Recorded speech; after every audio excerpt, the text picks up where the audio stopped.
Hey everybody, welcome to We've Got Worm, a Daily Planet Films podcast series where we expertly dissect and discuss the hit web serial Worm week by week, arc by arc. My name is Prison Warden Matt Freeman, and I'm here with my prisoner, Scott Daly. Scott, report for the intro. Yes, sir. I know I've done some sketchy things, but it's just that this lice situation is really getting out of control, and I was just wondering if... We have a no-tolerance policy on whining, Mr. Daly. Get on with it. Yes, sir. As you say, this is the podcast where you, a worm expert and mean person, guide me, a first-time reader, through Wildbow's world of superheroes, supervillains, and everything in between, as I inspect, interpret, and even speculate on what the story is and where it is going. This week, Matt, we are covering Arc 23, Drone. And, Matt, this is probably one of the shortest arcs we've done in a while, but I actually think this might be my favorite. That's interesting. Could you talk a little bit about why that might be without going into too much detail? Yeah. So, I mean, I don't think this achieves some of the highest highs that we've seen in some of the other arcs. There's still moments in other arcs that I like more than this one, but I think this arc is stuffed with potential. We've moved on to this whole new thing, and we're covering this whole different world that Taylor's entering now as she struggles her way through her first weeks in the wards. And I really feel like this story can just go anywhere. I see the potential. I see the new interactions between characters. I see the conflicts that are coming, and I just love it all. I just love it all. Yeah, it's really interesting. It's like you've taken this character who you've fallen in love with and gotten to know really, really well, and then you just move them into a whole different setting, like you said, with all different characters and a whole new set of challenges, and they're carrying almost nothing from their previous life. And that's a really compelling way of framing a part of a story, I think. Yeah, and it's interesting because this would not work. This would not be my favorite if it wasn't for all that 22 arcs of backstory. I think that's a lot. When you're trying to pick your favorite thing out of something, that's a lot of what you forget. The reason why you like this thing is because of all the things that came before it. This would not be if this was just the story wouldn't be as good, but this is the story now, and it's improved by everything that Taylor has gone through in the past. And it's just it's different. It's, I don't want to say refreshing, because that feels like it implies that the stuff before it was exhausting. And I guess it was to a certain extent, because her life was so stressed and so crazy. And of course that doesn't entirely go away, but it's just different and fun. And the first half of this arc is very lighthearted, even as Taylor kind of struggles to find her way. I don't know. I like every word I loved. Yeah, I think fun is a good word, because it's a different flavor of fun than the other parts, because it's a lot less dire, like you said. Until we get to that ending. Yeah, right. Yeah. It's interesting that I think we're both talking about the main part of the arc, excluding the ending when we talk about it not being dire. Yeah, I think so. Yeah. All right. Well, yeah. Let's move on. Right. In terms of announcements, we are recording this week, a week before you're hearing it, so we haven't had a chance to read your comments about last week's episode. And this time it's my fault, because most of next week I'm going to be out of town for a conference. How dare you, sir? I know. Yeah, I should have just brought all my mic equipment to the conference and somehow made sure that the hotel had proper Wi-Fi, I guess. Back in my video gaming days, that's what I would do. I would bring my gaming laptop when I had to travel for work. And I remember, this is a total tangent, but I remember the internet at the hotel had you signed in once and it was good for 24 hours. Uh-huh. And I remember playing and my 24-hour time clock up, because I would log in at the same time every night and get disconnected, and everyone would die, and it'll be my fault.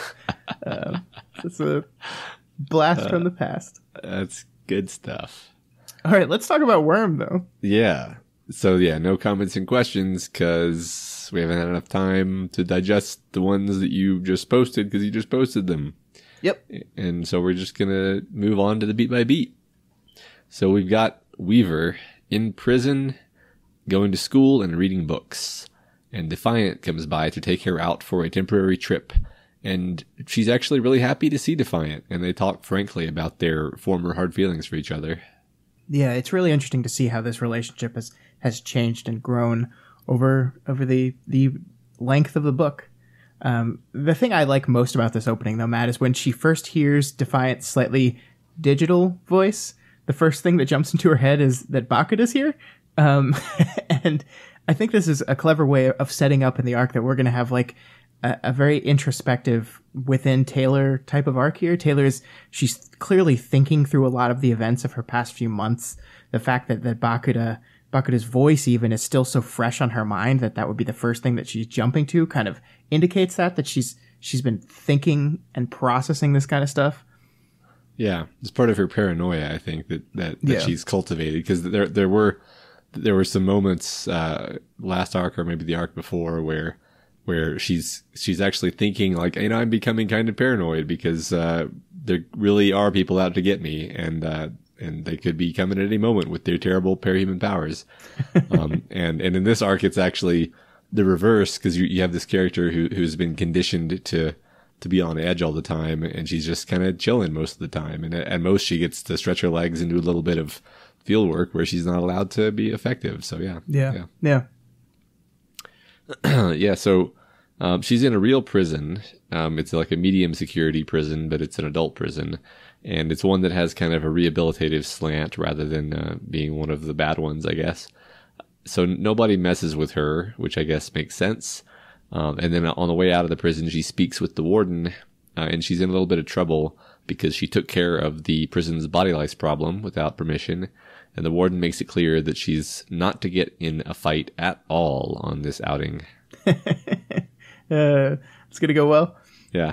I like that we take the time with this beat, because I think it illustrates something that you touched on last week. How like even if Danny says no to Taylor joining the wards, does not vouch for her power doesn't turn off. She's always going to have it. Mm-hmm. So we see this in this moment that she's in this prison. She's not even really using it, but like she can still sense each and every one of these pubic lice that's grossly hanging out on prisoners, and that she can't deal with it.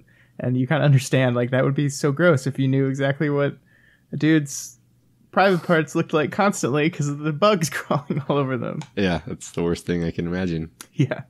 The most interesting thing to me here is how she describes the warden, and I'll read this real quick. She wasn't what I expected from a person in charge of a prison. She made me think of a stern teacher instead. She was old, pushing 60 if not well past it, and ramrod straight and thin.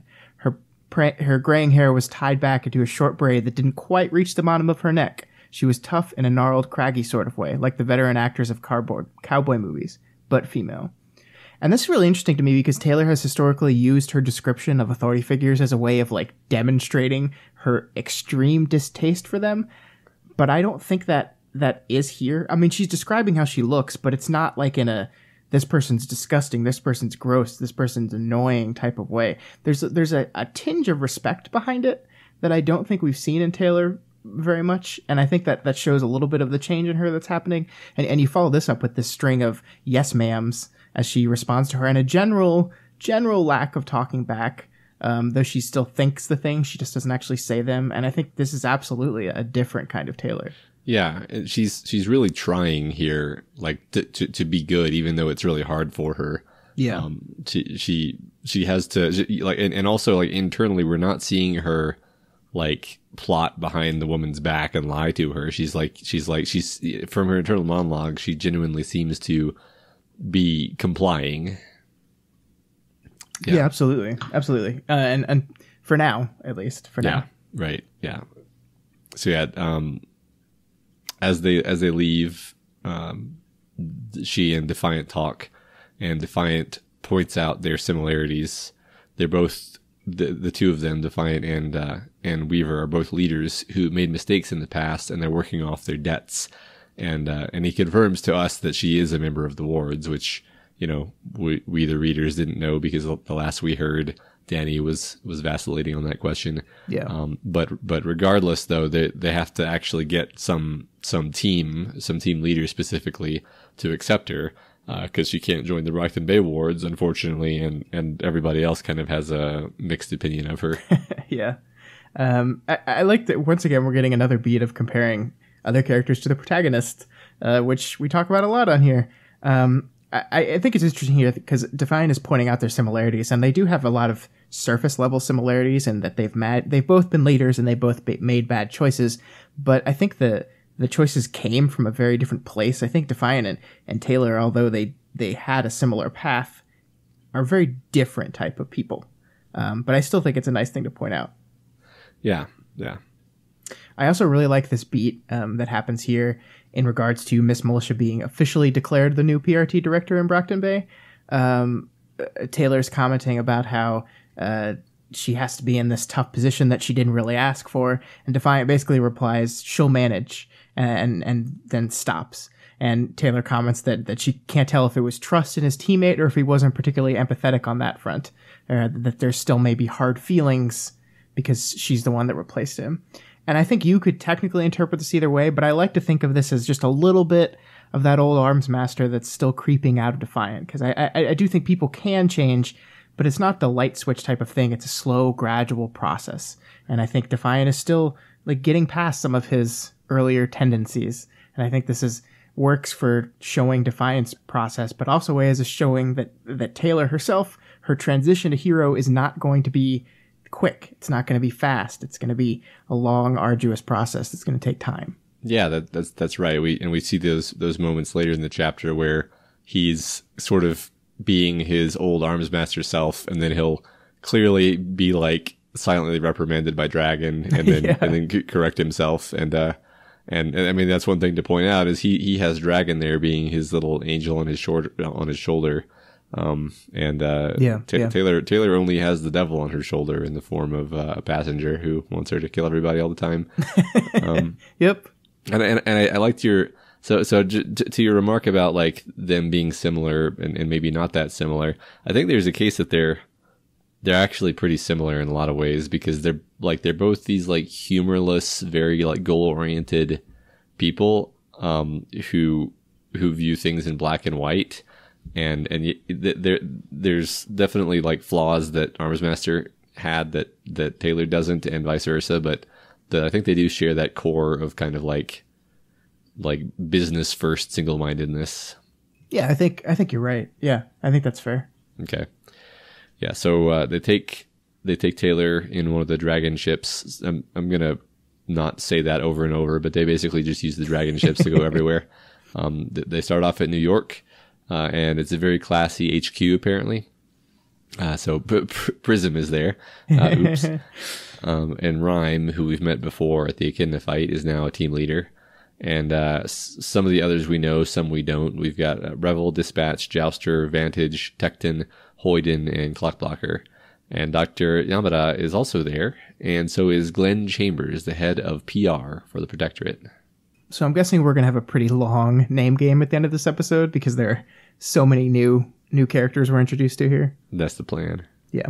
I really liked this one part as they enter here where Taylor notes that Prism at least had an apparent reason to dislike me, but Dispatch is expressed and suggested he came to that conclusion all on his own. Yeah. Yeah. Yeah. So there's a moment here where she's being quiet, and she says I'm intimidated, and is it Dr. Yamada who asks her, how do you usually handle something like that? And she this is one of those examples, like you said, where she can't just be herself. She has to kind of like second guess everything, because she thinks by being more intimidating in exchange, but she knows, she realizes that she doesn't know how to approach this because she's fallen back on being scary for so long.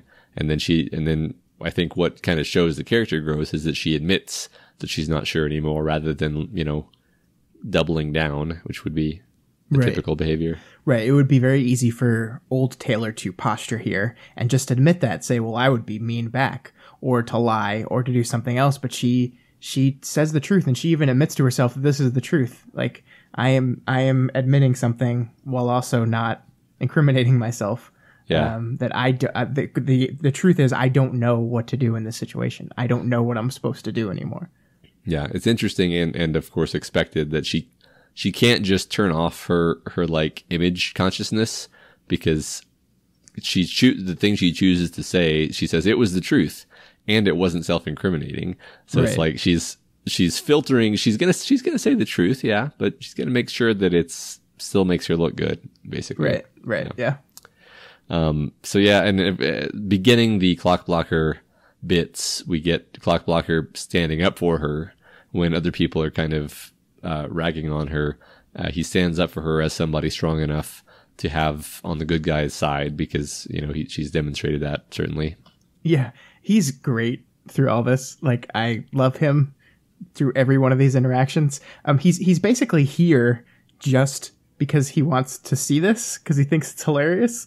Yeah. Like, he specifically says that he, like, is going to have to take extra shifts on patrol because he's missing them to be here for this.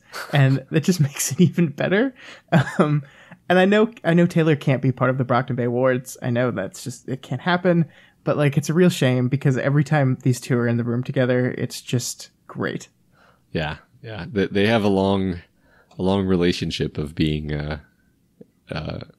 enemies, but in that cops and robbers way where they've never really crossed that line. So right. Dispatch wants her to run a trial exercise and to have the thinkers analyze her performance. So much for don't get in any fights. That lasted a minute. Yeah, right. Not only do these people not care, but I'm pretty sure Taylor doesn't really care about that either. No. Got their priorities straight.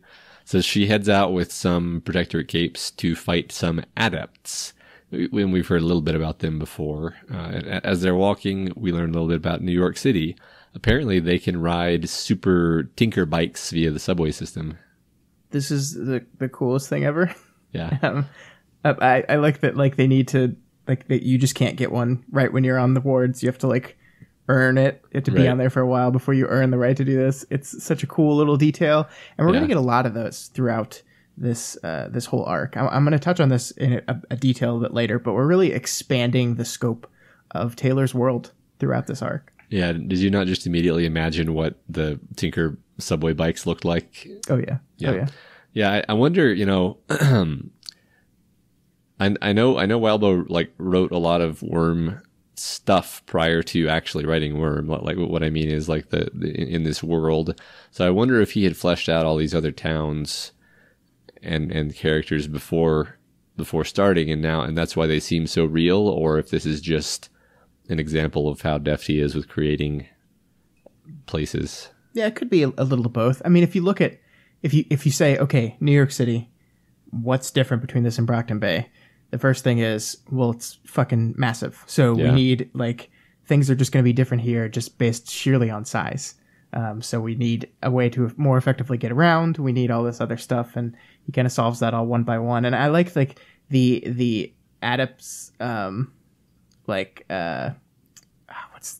have a seniority and like a caste structure to them, where like they're powerful ones and not so powerful ones, because the city's so sprawling, it's so big that they can't have like a central meeting place and stuff like that. They need that kind of organizational structure.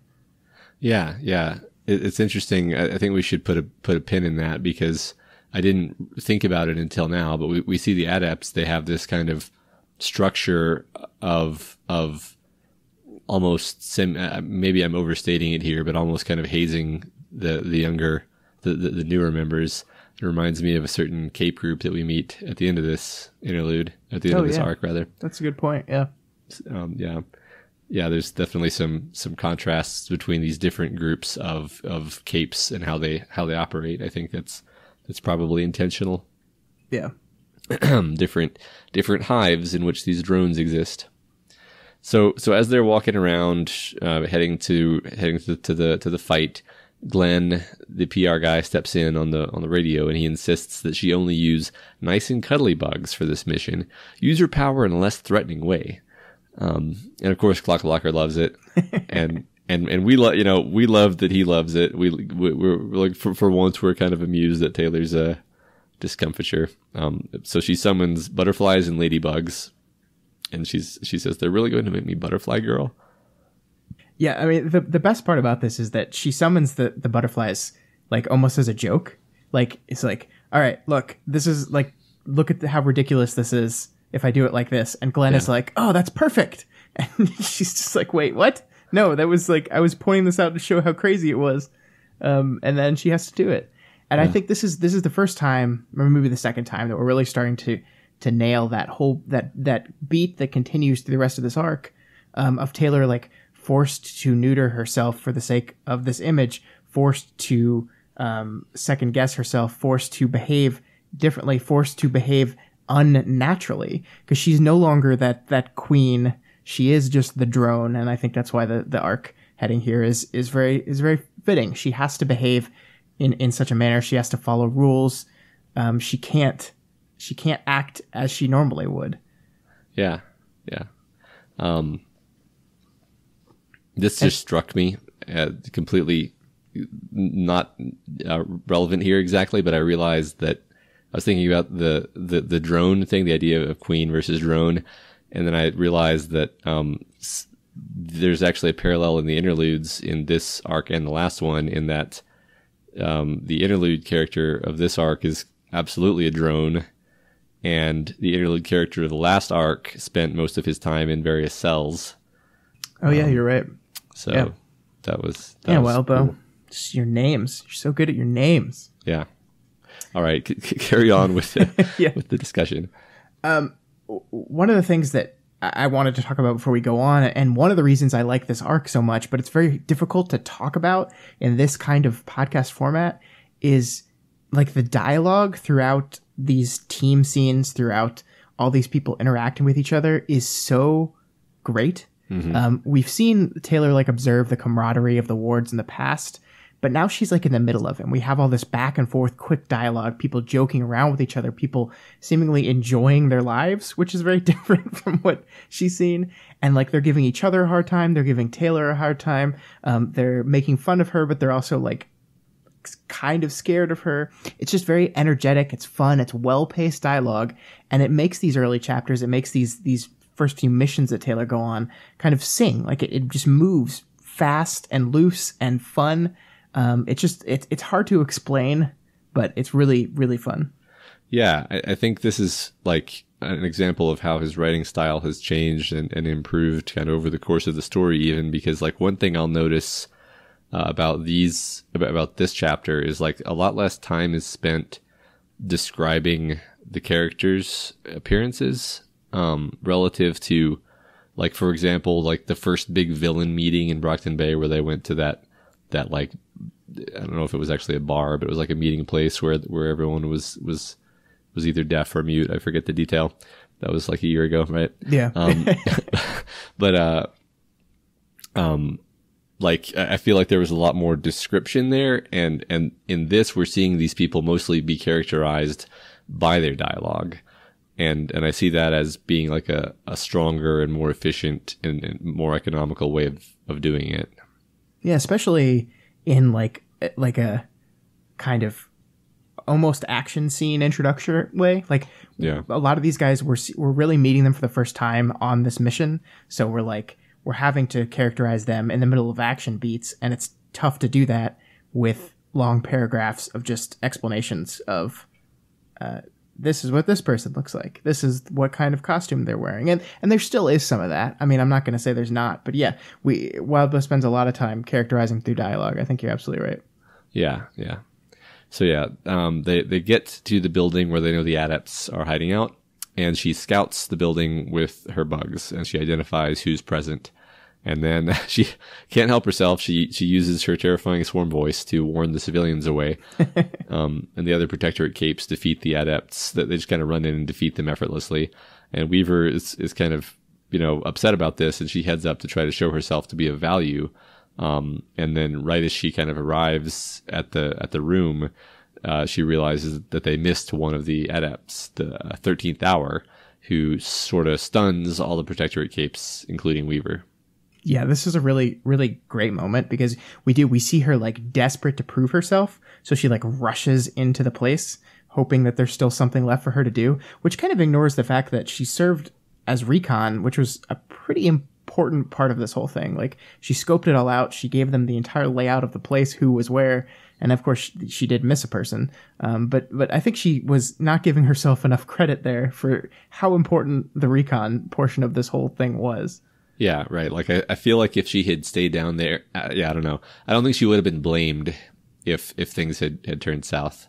No, I don't think so. Yeah. But it is, of course, in classic Taylor sense that she does insert herself in, or she does rush in, and the situation escalates, and she's able to get them out of it, because that's what Taylor does. Yeah. One thing that like the mention of her using her swarm voice, it kind of drew my attention to the fact that like her whole like appearance, I'm not just talking about costume, but like previously she had that thing where like she needed to be wearing a cloak of writhing bugs at all times to feel like secure and balanced.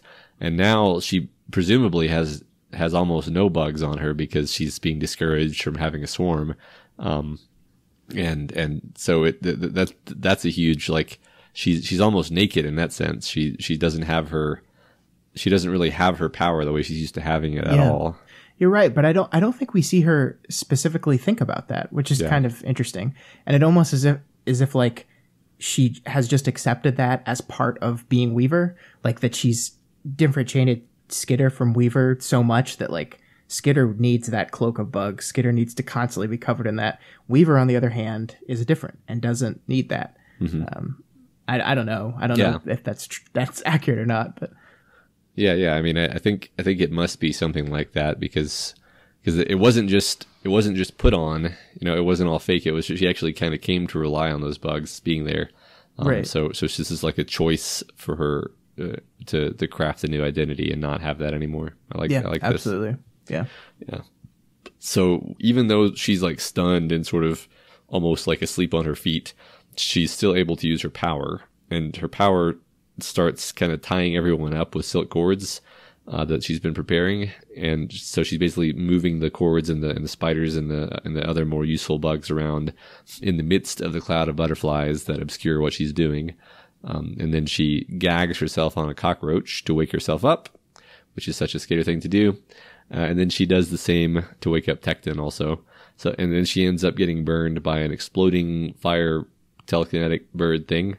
But eventually she wakes up enough wards that the good guys win the fight. Don't you just love that the way she does this is by having them all choke on bugs? Yeah. Because it's like, hey, everyone, remember how I killed Alexandria a few weeks ago by filling her lungs with bugs? Here, I'm going to put a bug in your mouth, to help you. Yeah, and isn't this, I think we kind of skipped over this, but this is the New York team, right? And wasn't Alexandria their leader, basically? Like I thought she was LA, but I don't know. Oh, I thought she was New York. Well, yeah. I seem to remember there being in that later chapter, that whole LA team that like was led by her. But maybe, I don't know. You could be right. Okay. Maybe we'll just move on. All right.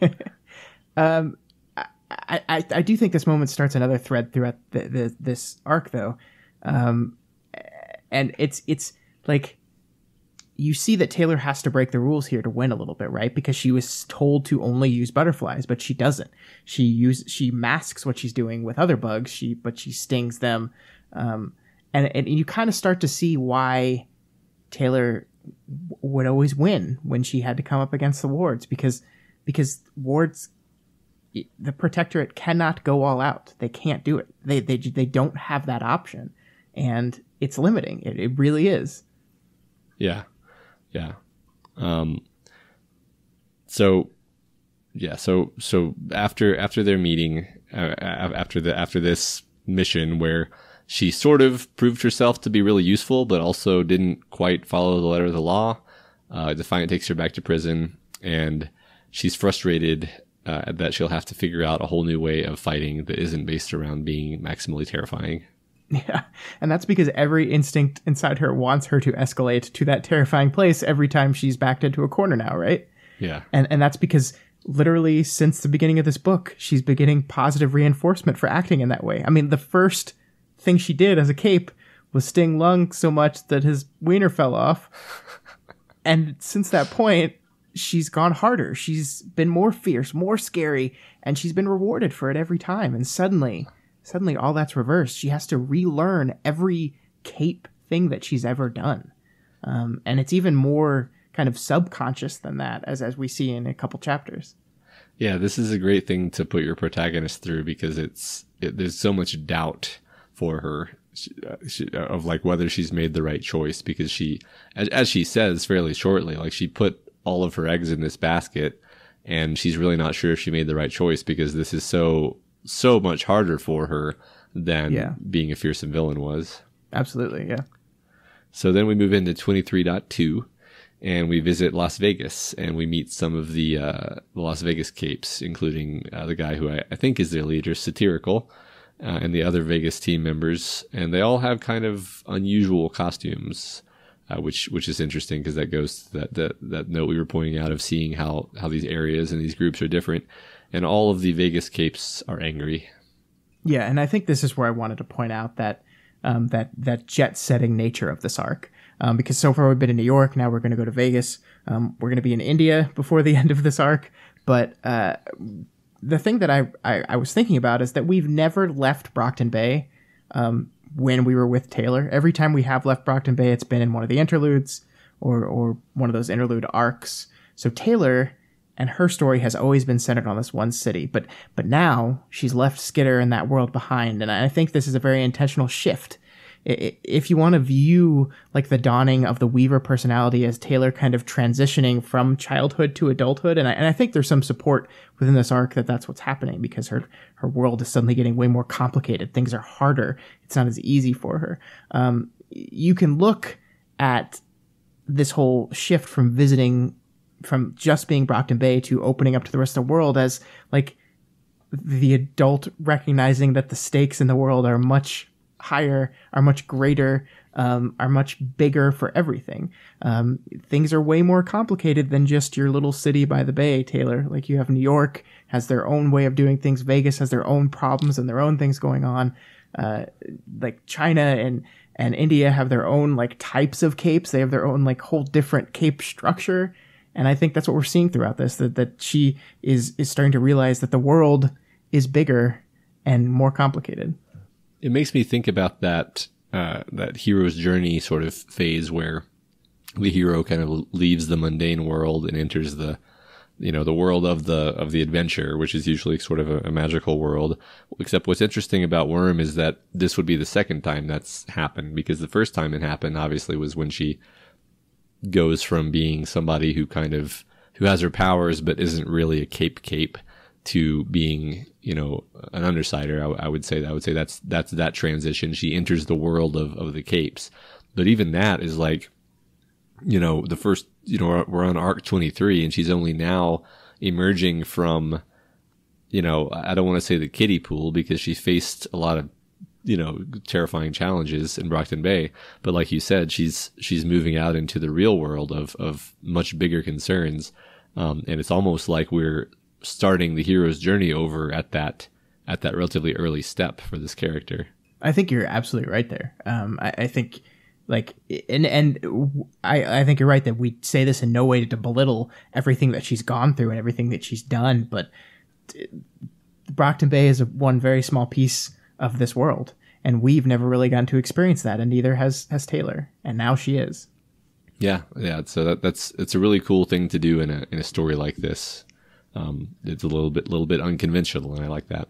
Yeah, but I mean, I think it shows Wildbow has a grasp of these kind of hero myth type archetypes, and he has such a good grasp of them that he can explore them in new and interesting ways. Like there's this idea that cliche is bad, and I hate that, because whenever you're annoyed by something being cliche, it's because it was used in a boring way. You're not mad at the cliche itself, you're mad at how the cliche was used. Right. Because obviously cliches are just shortcuts in storytelling that get a point across. So like using superheroes. I mean, exactly. Like I prefer the term trope. I think cliches. I guess cliche is just it's just a pejorative form of the word trope, really. In my opinion, I don't know. It's probably more nuanced than that, but that's kind of how people tend to use it. Yeah, I think you're probably right. It's using cliche. It's a little cliche. I think you're right. All right. So talking about the Vegas capes, they're apparently mostly thinkers, tinkers, and strangers, rather than blasters or whatever. Because in Vegas, most of the crime that you would see would involve, casinos and the types of things that those types of capes would be useful in. Yeah, that makes a lot of sense. Taylor in this moment, though, chooses to echo Tattletale's Ark's old idea of the game amongst villains and capes, this game of cops and robbers. And I think Rhyme has like the absolute best response to that ever, where she says, except things escalate. One side loses too many times in a row. They push things too far. And there's always collateral damage. I notice civilians don't factor into that explanation. Yeah. This is, of course, like literally exactly what's happened in Brockton Bay. I mean, that's literally like one side won too many times. This time it was the villains, and the PRT pushed back, and things went too far, and there was collateral damage, and civilians suffer. I mean, that's exactly what happened. Yeah. And we see in Vegas that the same thing is happening. That things are like escalating, and I think Rhyme literally says the Strip is dying. Because like this has just happened too many times and it's devastating them, and like Vegas could also be like I know Brockton Bay has been through a lot of shit, but Vegas could be like the game played out to its end. Yeah, possibly. Yeah, right. I think even from the moment Tattletale gave her Cops and Robbers speech, it rang hollow, because I don't know if this is true or not, but I feel like even when we were discussing that, when it happened, we were like, and what about all the like civilians who get blown up in the fights and all the buildings, and basically exactly what Rhyme says. Yeah. And the interesting thing is that when Rhyme pushes back on that, Taylor's like, I'm not saying I believed in it. It just sounds like what's going on here. And it's like, well, then why? I mean, why'd you say it, Taylor? I think she does. I mean, she's said before. I think, like she does believe it. She's talked about the game. Like whenever she was yelling at Tag, she's like, "You broke the rules of the game." Like she very much is invested in that on some level. I don't think she believes it to the literal level of what it was, because she's annoyed by the PRT for allowing this game to go on. Yeah. But she's right that he broke the rules of the game and caused the escalation. But what she's missing is that the breaking of the rules and the escalation beyond the rules is inevitable and always happens all the time. Right. Yeah. So, Rhyme takes Weaver to visit somebody in a cell. It's an albino cape named Pretender. And apparently this is why the Vegas Protectorate is mad. Their friend, Pretender, killed somebody on behalf of Cauldron. And isn't this like a really cool example? Like we're seeing the complications that are going on in the PRT. Because we've heard that the Protectorate has like this Cauldron Cape problem where they don't know who they are and they're starting to find out. But we've never been inside it. We've never seen it. We've never been on the team that's suffering from this, where someone was apparently working for Cauldron the whole time, and Cauldron presumably gave them an order that they had to follow or die. And this really shows us that how bad things are splintering within the Protectorate. Yeah. I think even though we know nothing about these Vegas capes, we kind of like feel their pain and their betrayal. I think it's really effective. Well, Bible starts the chapter with this list of Vegas capes that are all pissed off, and it even says, like, Taylor even comments like, everyone's upset, and this time it's not about me. So it's a pretty good tone setting moment. Yeah, I agree.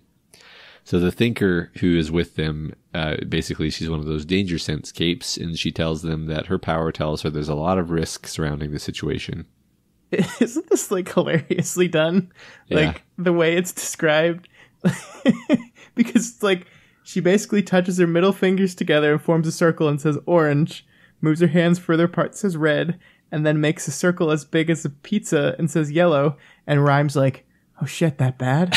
And you're just like, wait, what? Yeah, and I imagine her having a really serious face while she does these hand motions. Yeah.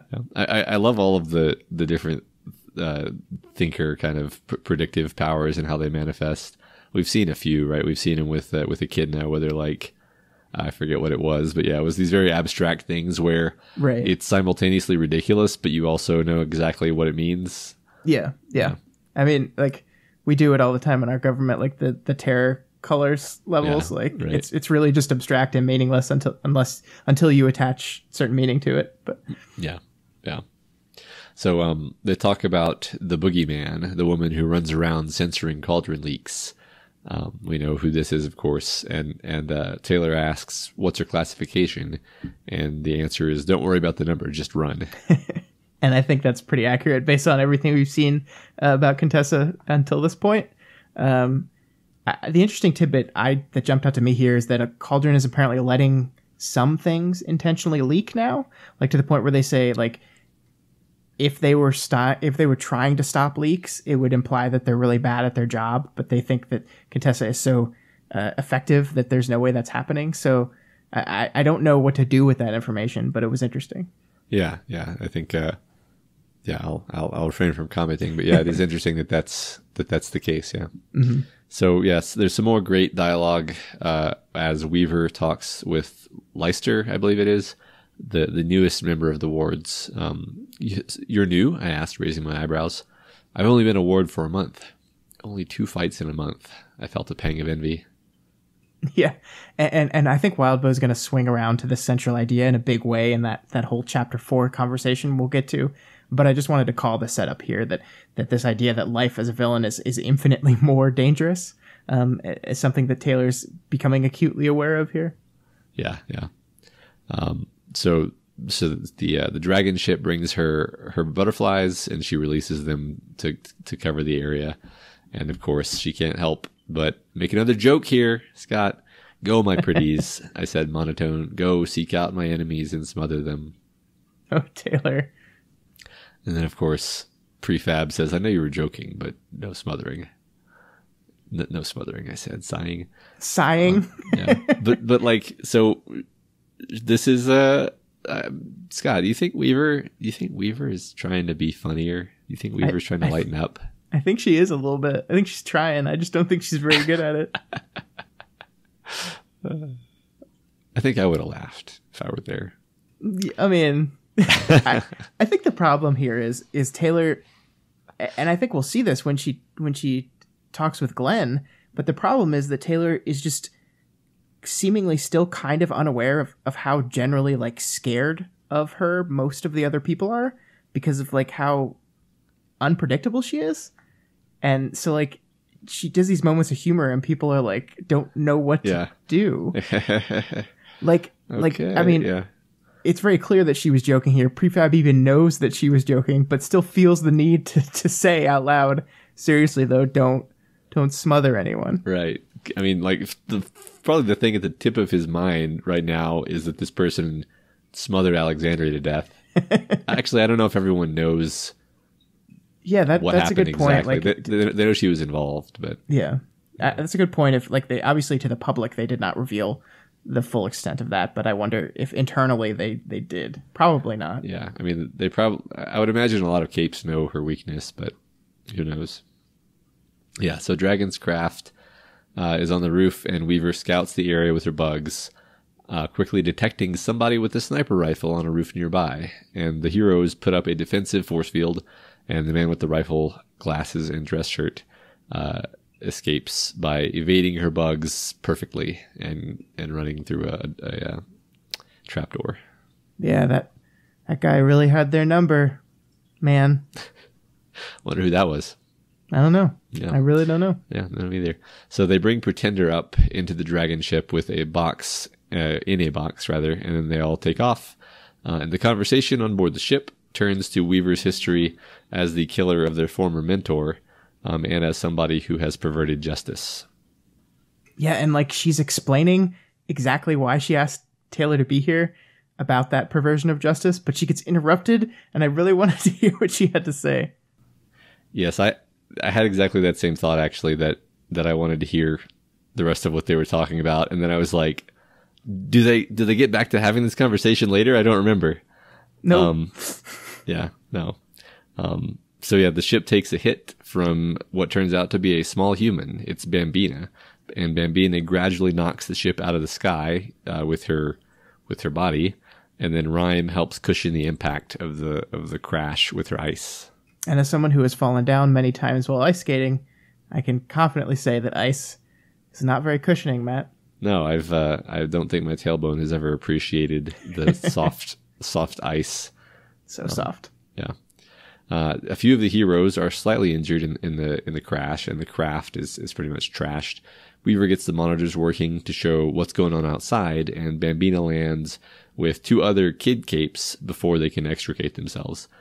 Numberman has Rhyme pinned down outside under sniper fire, and Weaver infers from the situation that Numberman and the 3 kid capes aren't on the same side. Wait, that was Numberman? What? I mean, the guy with the sniper rifle. Weaver is finally happy that she doesn't have to convince her teammates not to hurt civilians. Oh, what a wonderful beat, right? Yeah. Like, it's so minor and quickly passing, but like, we've seen now that being a ward has its difficulties that Taylor wasn't expecting, but we're also seeing areas where like it's easier for her as well. Like, she doesn't have to have this whole moral debate with Regent about like, no, we need to help these people. Yeah. It's really completely different profile for her character. Yeah. So Bambina approaches, and she is upset that Weaver has ruined her ratings by killing Alexandria. And it turns out that August Prince is one of the other capes, and he has a stranger power. He can't be attacked. It's pretty freaking useful. Yeah, I like how that evolves. Rhyme gets shot by Numberman, and August Prince gets his hands around Weaver's neck, and Weaver uses complicated things involving spider silk to not be killed here. Contessa, meanwhile, while everyone is fighting and being completely ineffective, uses the standard cauldron doorways to teleport right into the ship and grab Pretender and get away scot-free. So that the Vegas capes arrive, but they hold back when they see... they hold back at first when it seems like Bambina's team are going to win. And that makes it clear that they hired Bambina to break Pretender out. And then we fully learn that Pretender was being taken out of command because he was found to be a cauldron cape. And then the Vegas team basically just leaves the Protectorate like en masse, pretty much, because they've, first of all, they've exposed themselves as basically being traitors. But also like they weren't that, I guess it kind of seems like they're more loyal to each other than they are to the Protectorate. Yeah, and they see the writing on the wall in the Protectorate a little bit, that it's failing. Yeah. And so basically what all this amounts to is basically total and complete defeat. People get hurt. I think they capture Bambina and her 2 people, but that's it.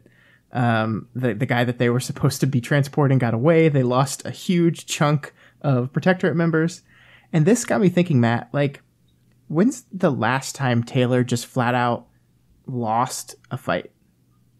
Yeah, I don't know. I couldn't think of any time that I think the closest that I can come to is when Purity and Night and Fog kind of had them where they could have just killed all of them, and Tattletale instead figured out how to tell Purity where her kid was. Yeah, but that's still kind of a win, right? Yeah, it's still kind of like they didn't really lose anything. They almost what almost happened was really bad, but then they just got out scot-free. They didn't lose any resources really. So yeah, I take your point here. Yeah, like even the closest one I could come up with was when they fought Bakuda the first time, and they didn't really lose. I mean, they didn't win, but she still chopped off Bakuda's toes and forced her to run away. So, right. Like, I don't think she's ever been in the situation where they were just like complete defeat. Yeah, right. Yeah, it's like every other fight. There's been some give and take, but there's always something, right? But here they didn't win anything at all. The only win they had was that nobody died, I guess. And I guess you could argue that when you're a villain, like, losing is death. So like you literally, like, you don't, there's not even an option. Like, it's win or die. So she's not, I think the point here is that she's just not used to losing, and she doesn't handle it very well at all. And there's that specific moment in the middle of the fight where she specifically tells Rhyme, like, let me take the kid gloves off. Like, I can take out the sniper. I can do this. Let me go. And Rhyme says no. And she says that line that she says many times throughout this book, you're underestimating me. And that's like, every time she says that line, she's usually does something like really crazy. Yeah. I think that she said that to Lung before she ripped his eyes out. Yeah.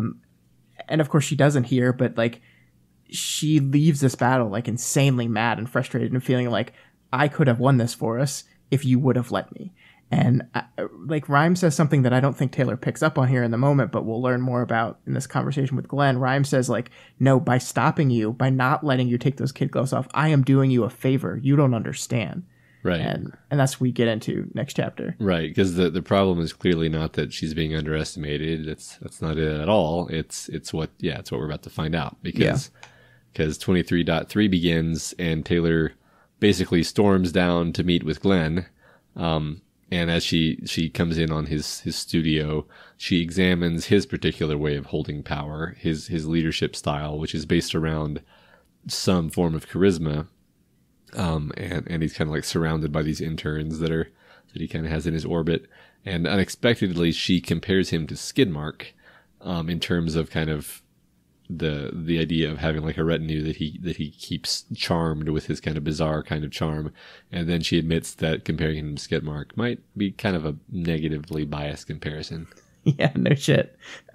It is really a very clever and great way to show her real disdain for Glenn as she approaches this conversation.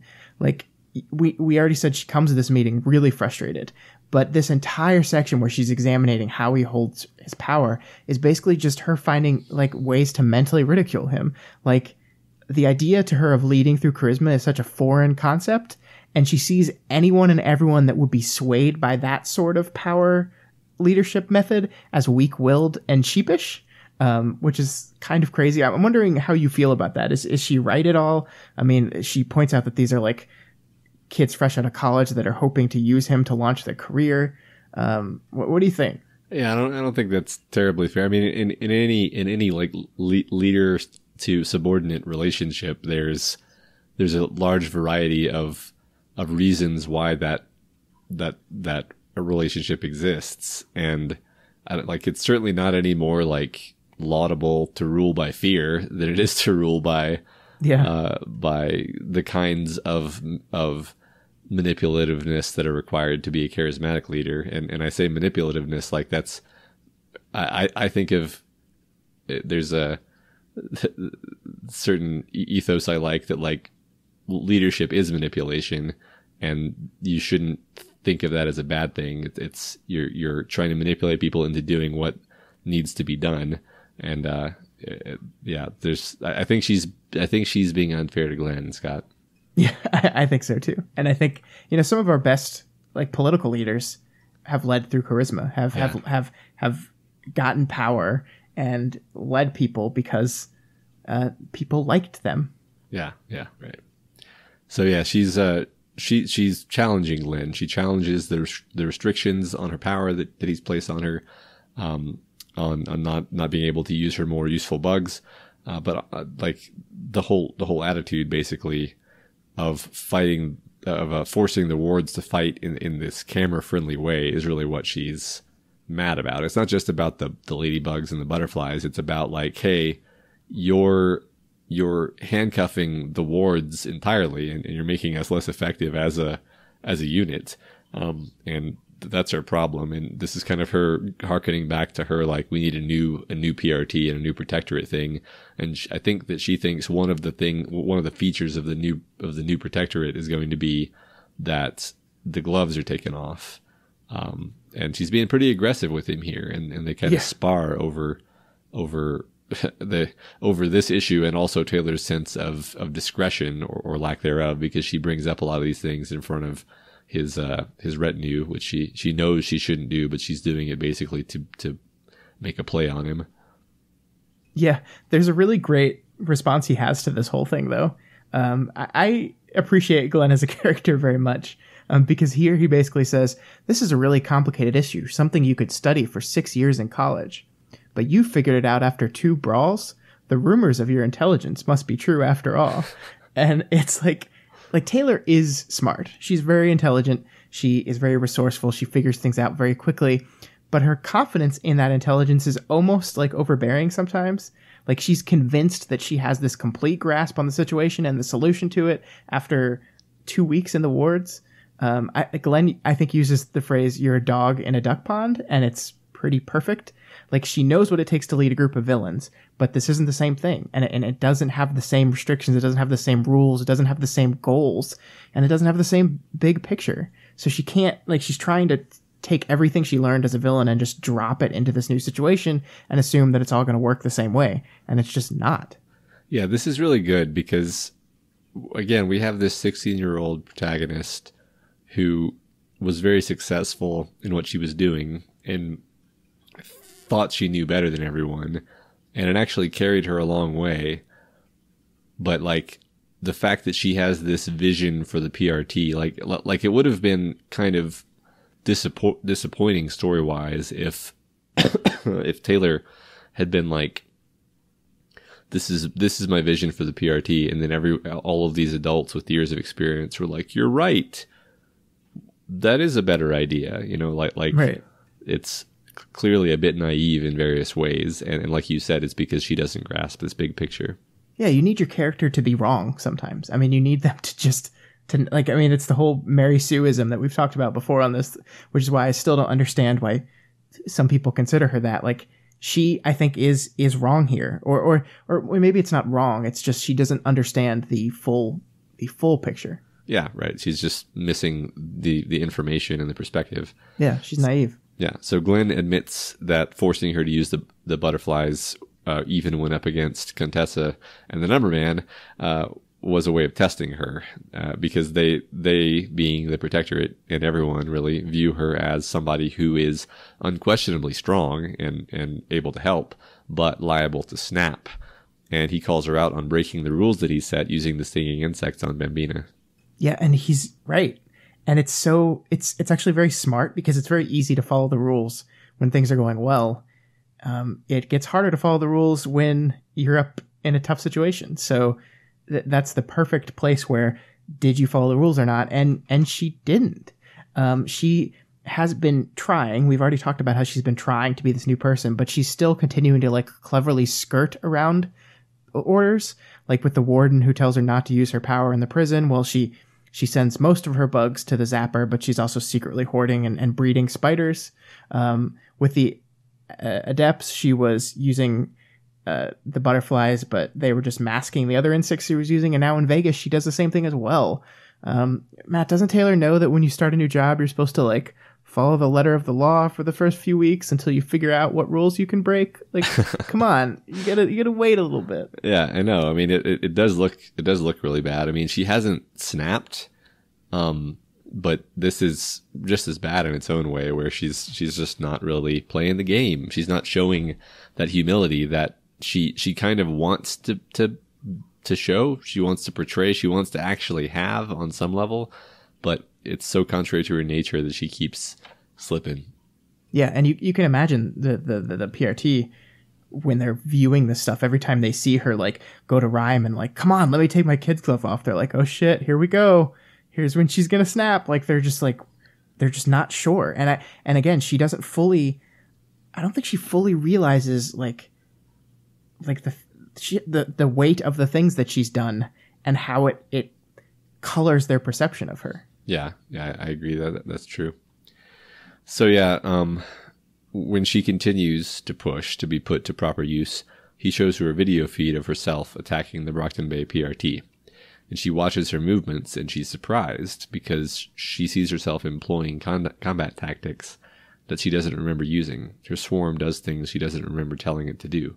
And this is actually a moment I've been looking forward to, because we've hit this beat of Taylor getting a glimpse of how she actually appears to other people many times in many different contexts. And here, in this moment, when she actually seems to have acquired some perspective on herself, she gets a literal perspective on herself in the form of this video, and she's very alarmed by what she sees. Yeah, you're right. This is such a great moment, and I think I'd go further alarmed. She's kind of terrified by it.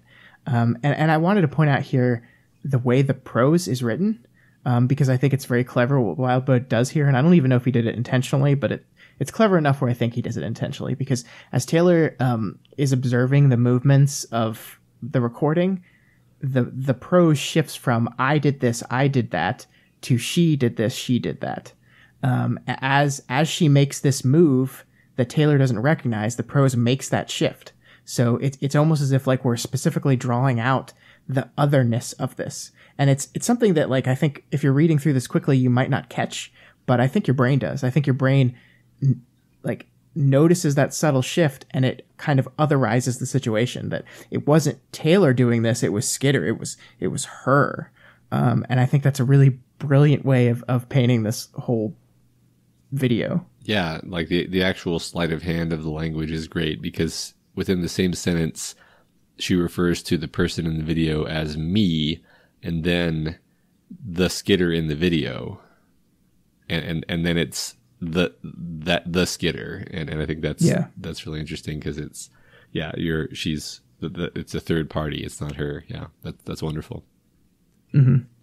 Yeah, and I think the thing we have to talk about in this moment, though, is when Glenn says, "If you told me that this girl was a member of the Slaughterhouse-9, I wouldn't have batted an eyelash," and that's like a big deal, because we've seen like the Slaughterhouse-9 are literal monsters.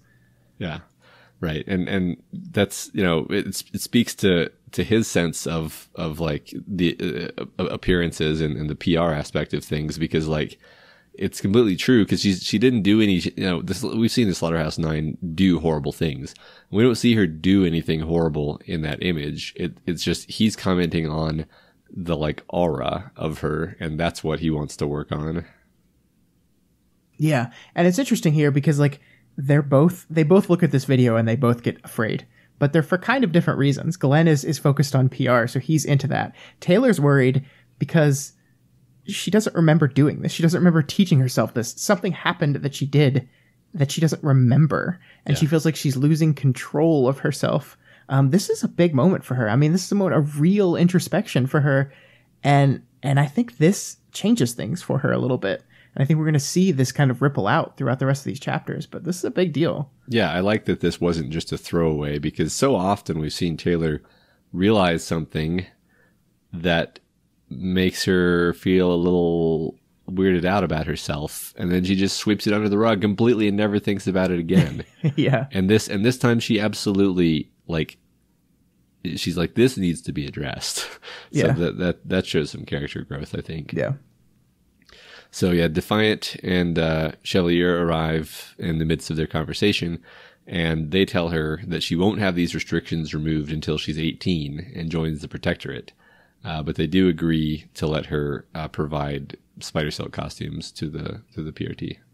Yeah, and I think this is Chevalier here is great because he kind of comes in and like sets the record straight. He's level setting with her. He's like, look, you murdered 2 people, 3 if you count when you admitted to murdering Coyle. 2 of them were PRT directors. 1 of them was a member of the Triumvirate. Like, you don't understand. Like, you are not in a position to be making demands here right now. And then they go on to reveal that the only reason she's even there right now is because of Glenn, the guy that she just came in to yell at.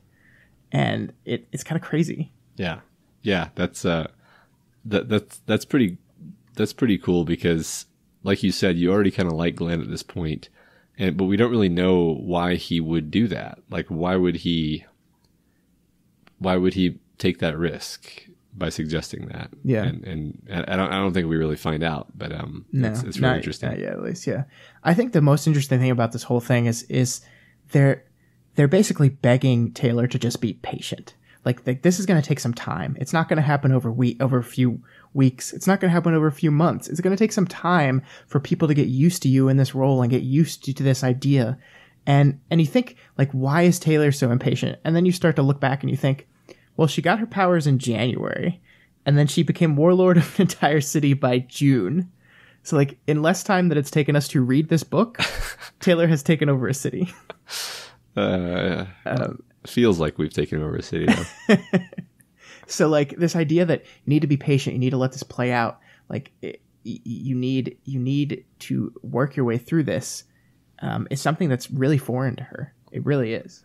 Yeah. And you see when she gets back to the prison, she kind of decides in this moment that I can't be the straight and narrow Weaver.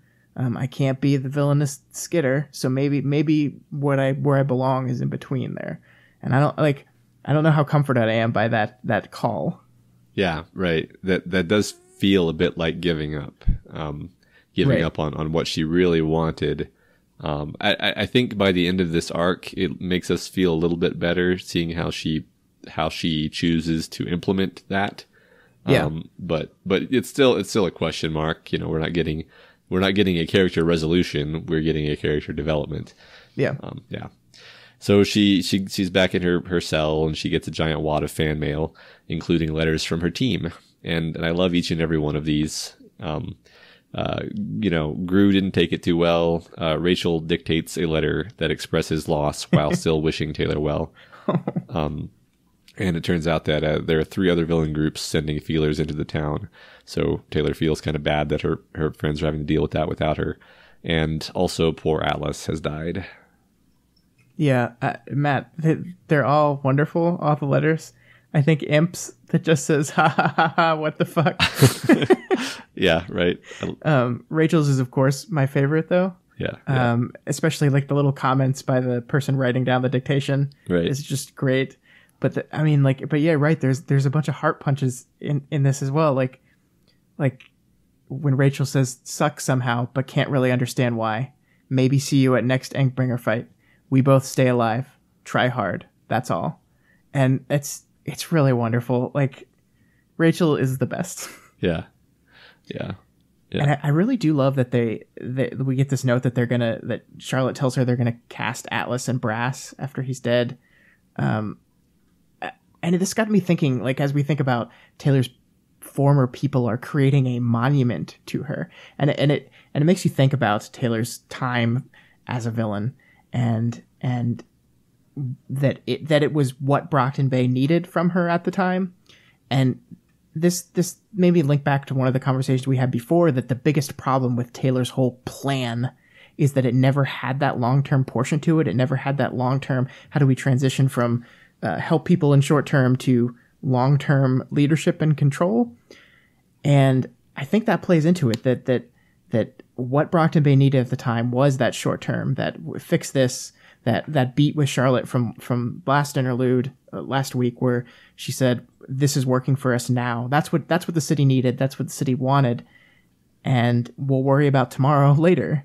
And I think what we're seeing now is that tomorrow has come. And Taylor recognized on some level that not only was being a villain making her unhappy, but maybe Brockton Bay didn't need that form of her anymore. And maybe what they needed was her as the hero. And that's part of why she makes that decision. And this is all what popped in my head after I saw that they cast a bug in Brass. So That's how my brain works. Yeah, I think it's definitely fair to say that what the city needed in the aftermath of the living tsunami is different than what it needs when everyone's kind of got things running smoothly. Yeah, absolutely. And we saw that the wards were not equipped to protect the city. You know, that was when their interlude fell, that their arc of interludes fell, and they were not holding it together at all. So Taylor, I think, on some level did need to step in and hold things together for them until the protectorate could get its act together. And makes sense. So then she's as she's in her cell, she's sort of reconceptualizing who she wants to be, and she's redesigning her costume. And she wonders, Scott, if they'll let her have a containment foam sprayer. I am vindicated. I am vindicated forever. Taylor is on Team Foamed. It was really funny to me that the protagonist is like, well, why can't I have a foam sprayer? which is what you said. I agree, Taylor. Why can't you have a containment foam sprayer? That's so good. Let it be ever known that Taylor's Team Scott. Yes, foamed. #foamed.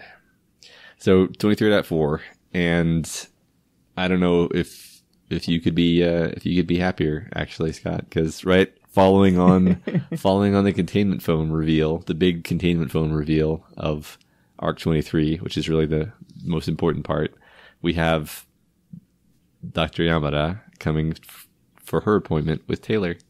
And she's late to her appointment. Dr. Yamada is actually. And she makes it clear that she takes it very seriously and she regrets being late, and she's very apologetic.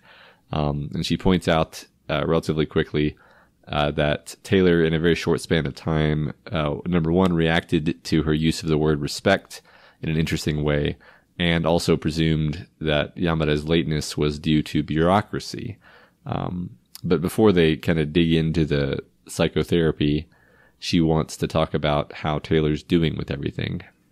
Yamada is so good at her job, Matt. Yeah. This was everything. I love this chapter. Yeah.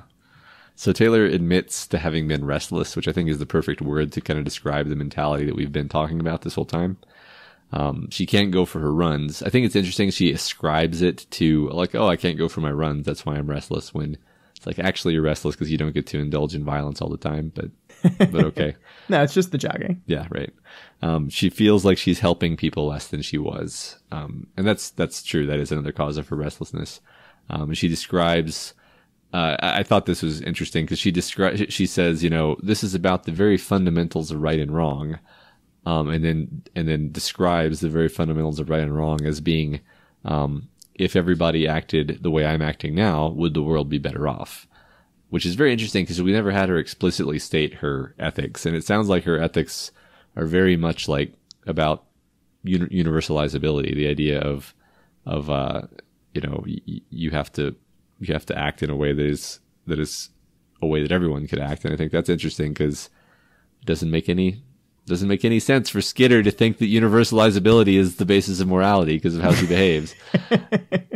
Oh, what you mean? The constant echoing of everyone should just listen to what I have to say? Yeah, right. And unilateral violence. Yeah. Taylor. Yeah. And then Yamada challenges her a bit on this and points out that her particular style of taking care of people could be considered medieval. Yeah, and that harkens back to her father making much the same argument when she had this conversation with him. But Yamada is a professional and is really fucking good at this job.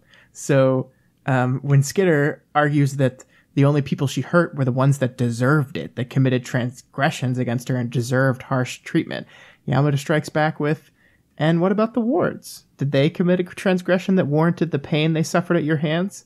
The ones that aren't Shadowstalker?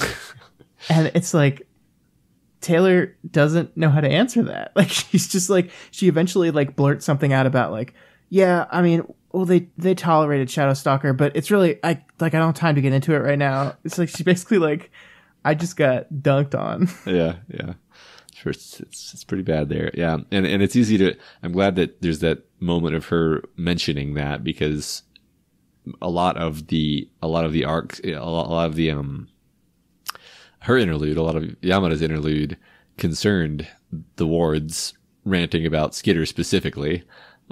Yeah. So she knows exactly what was going on there. Mm-hmm. And so then it comes around to Yamada asking, "Who are you?" And there's that beat of the capes defining themselves by their names, and Yamada using it as a tool once again. So Taylor ultimately decides that she wants to be called Weaver. Yeah, and I think this is a big deal because we've talked about this in the Yamada interlude herself, and I don't know if we could say that Taylor is Weaver, not yet. She's still wrestling with this new identity. That's a lot of what this arc is about. She's still trying to become this new person, but when she's asked what she wants to be labeled at, Weaver is what she wants to be. And that's definitely something. That's definitely acknowledgement that she is trying to be this new person. Yeah, right. I agree. And not just Taylor either. Yeah. So she then asks, Yamada asks what she wants their relationship to be, and states that there are two paths. She can be Taylor's therapist, where she's objective, she's only there to help her, and Taylor will have full confidentiality, or she can be Taylor's advocate and testify on Taylor's behalf. Taylor decides ultimately that she would rather have Yamada as a therapist. And I think this is a really, really big decision. This is really important. It kind of comes and goes really fast, but it's a big deal that she chooses this because you can basically break these two options down as like, do you want to focus on your own self-care, or do you want to focus on ensuring your career goes as well as possible? Do you want to actually get better, or do you want to be back on the streets as soon as possible? And I think the Taylor prior to seeing that video in the last chapter would have absolutely chosen the latter. That she would have said, do whatever gets me to get those kid gloves off. But now she picks the former. She's worried about what the stuff that she's going through means, not just as a cape, but as like a human being, as a person. And I think that's a huge deal. Yeah, I actually think this is one of the biggest, or if not the biggest, moment of character growth in this whole arc, because the Taylor we know would, I really think, 9 times out of 10 would choose the more, kind of like how we were comparing her to Defiant earlier. She would choose the more like mission oriented option, like okay, well, whatever accomplishes the mission most effectively, that's the one. And the mission is remake the Protectorate, become a hero, save everybody. And what I need to do in order to do that, what I need to do is I need an advocate. And like you said, she's saying, you know what, I may not actually be okay. Yeah. And that's a big admission for miscompartmentalization. Yeah, absolutely. Especially since like Taylor has always believed that if she could just sit down and talk to someone and explain her line of thinking, that they would completely understand her and support what she wants to do. Like, she's always believed that. It's like, if you just let me explain, if you just let me talk you through why I'm doing the things I'm doing, it will make sense. So to kind of not want that here, you're right, is a big deal. Yeah. So Taylor then admits to being anxious about the fact that she felt like she was more effective as a villain, and she doesn't know if she can be a good hero. And I think that's just some classic imposter syndrome, which is absolutely ubiquitous and completely expected that she would have that here. And she's also afraid about the lack of control that she perceives surrounding her passenger, like you said, especially after that video she just saw. Yeah, and I love that, like, she says, yes, I want you to be my therapist. And then we see here actual honesty, actual vulnerability, actual admitting something. Look what Yamada can get out of people. It's amazing. Yeah. And I think this all of course ties into Taylor's frustrations, that restlessness we've been talking about. It was easy or easier for her to be a villain, be it because of her trauma, her passenger, just how her power operates in general, or what most likely is a combination of all three of those things. And that being a hero is going to take time. It's going to be hard. And Taylor is very much not used to that.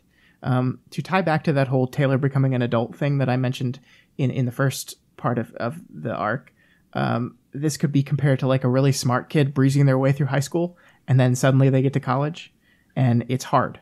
And they're not sure if they're cut out for it. And they're worried about what that says about them as a person. And here we have it here with Taylor. And that admitting this is such a huge, huge thing.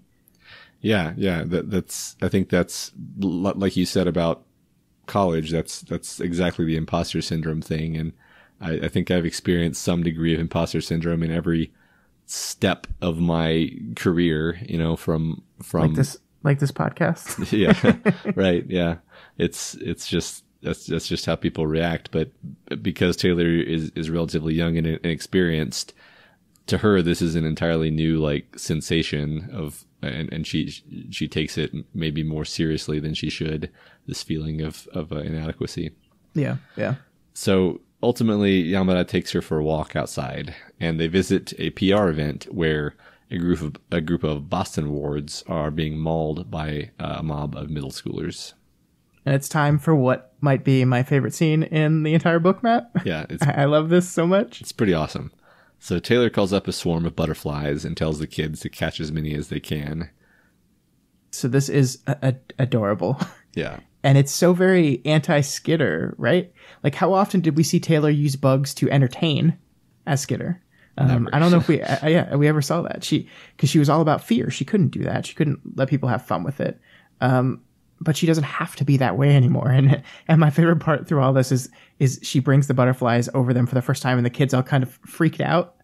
And she thinks to herself, Was this another point where I was underestimating what the effect of my swarm was, or were the kids just overreacting? It was only 500 or 600 butterflies.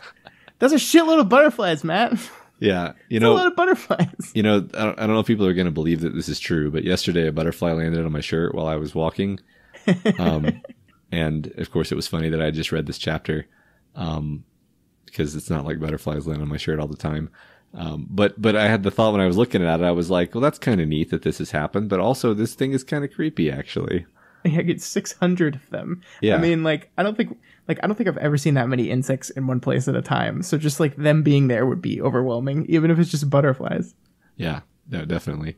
Another thing I want to point out is like she's out of costume, right? She's true. Just a person using cape powers, which is really unusual in this story in general. Actually, like almost everybody we see using powers is, I can think of like one other instance, maybe a couple instances of times where people were caught in a situation where they weren't in costume and they had to use their powers. Yeah, it's just a really cool, like it strikes me as being cinematic in a way to have, after seeing this character in costume all the time, you finally kind of see her out of costume being this new person with her butterfly based powers. It's almost like a rebirth. Yeah, I think you're right. Yeah. Yeah. So what she does is she identifies the kids who aren't participating in the butterfly catching game, and she asks the other wards to round them up. And then she talks to them, and she admits that the PRT wants to do this kind of thing, this kind of event, so that they can form a positive impression on kids who might end up as capes, and that these isolated kids are the ones who have the greatest chance of triggering. Yeah, and I think this is kind of where we see that not hero, not villain, but something in the middle here, because she takes a very interesting approach here, one that I don't think the heroes normally would. She's completely honest. She doesn't posture. She's not playing any games. She just kind of treats the kids like human beings, and tells it like it is. Yeah. Yeah. I was impressed by this side of Taylor that we're seeing here.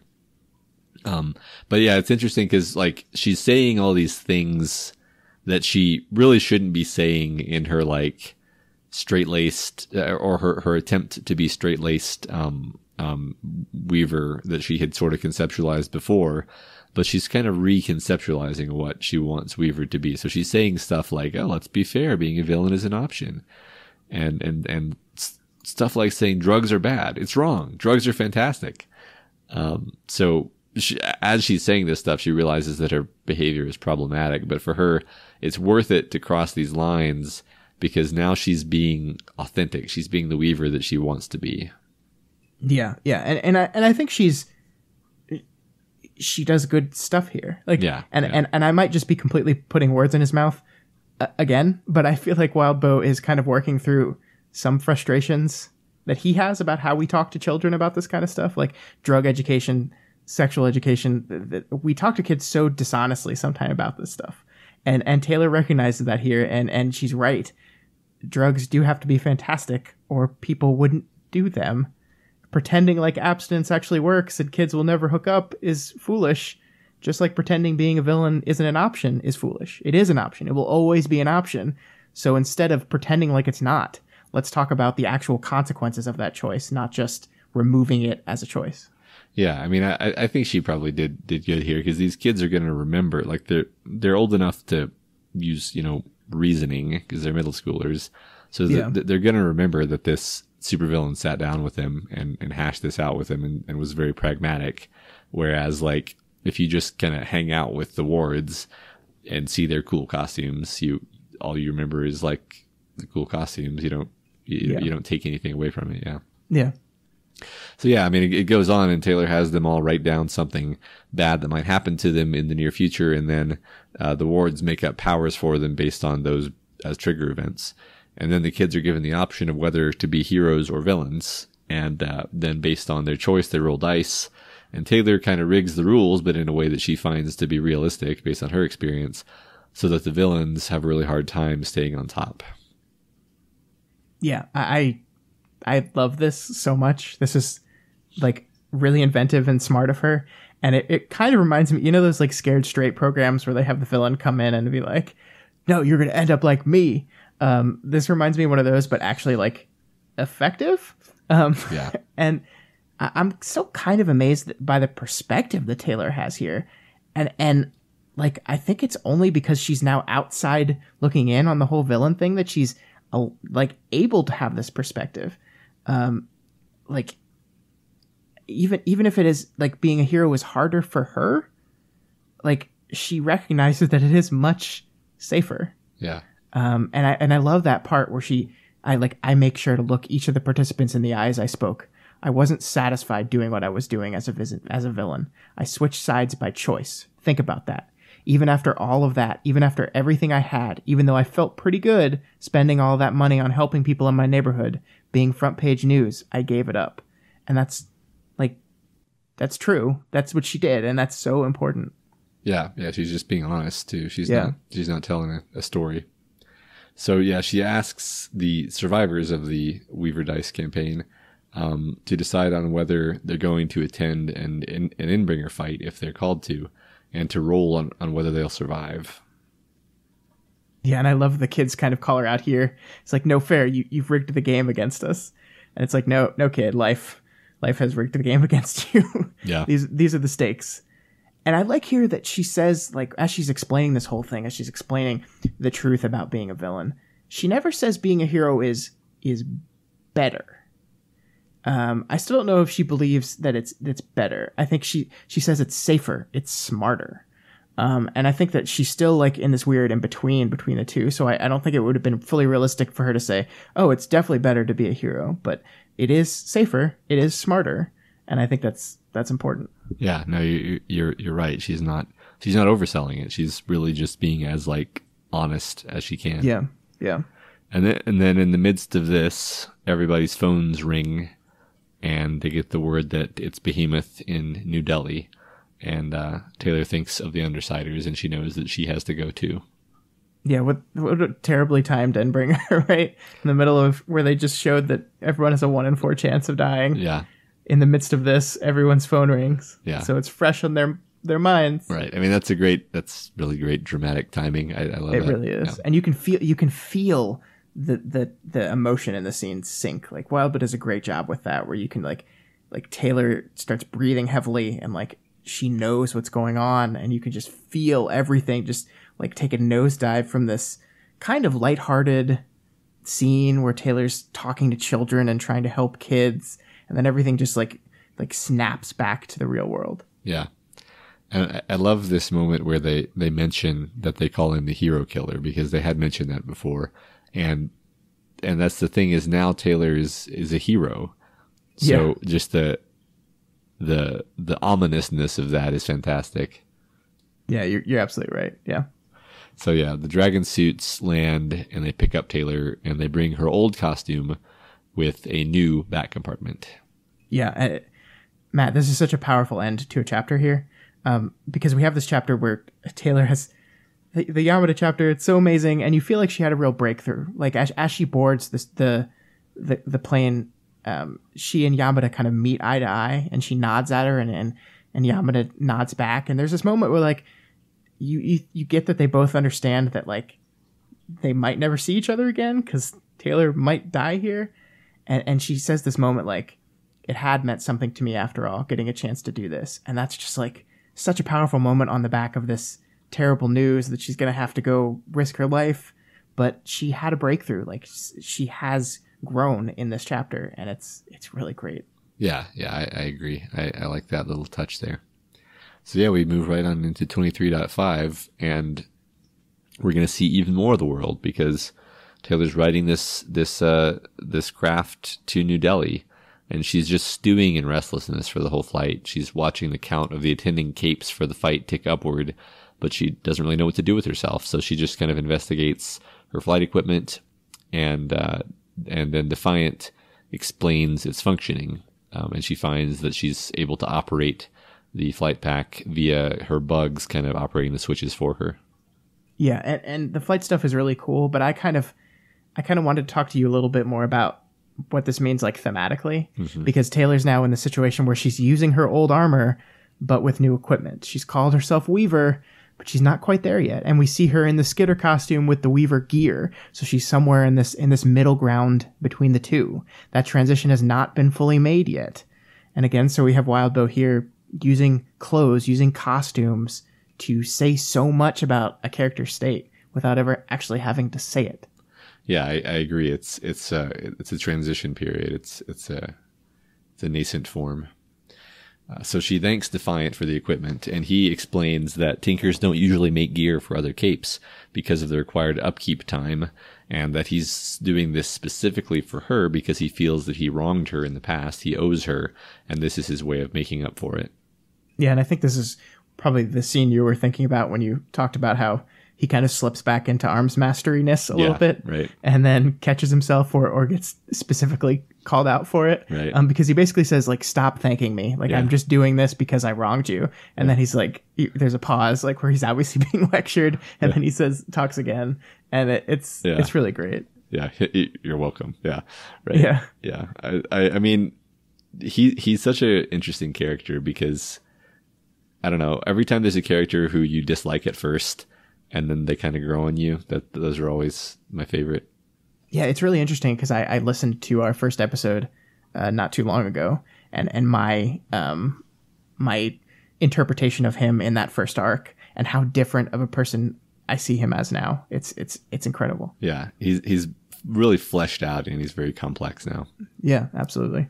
Yeah. So Taylor does wonder how they were able to build this thing and create a professional looking manual for it in like 2 hours.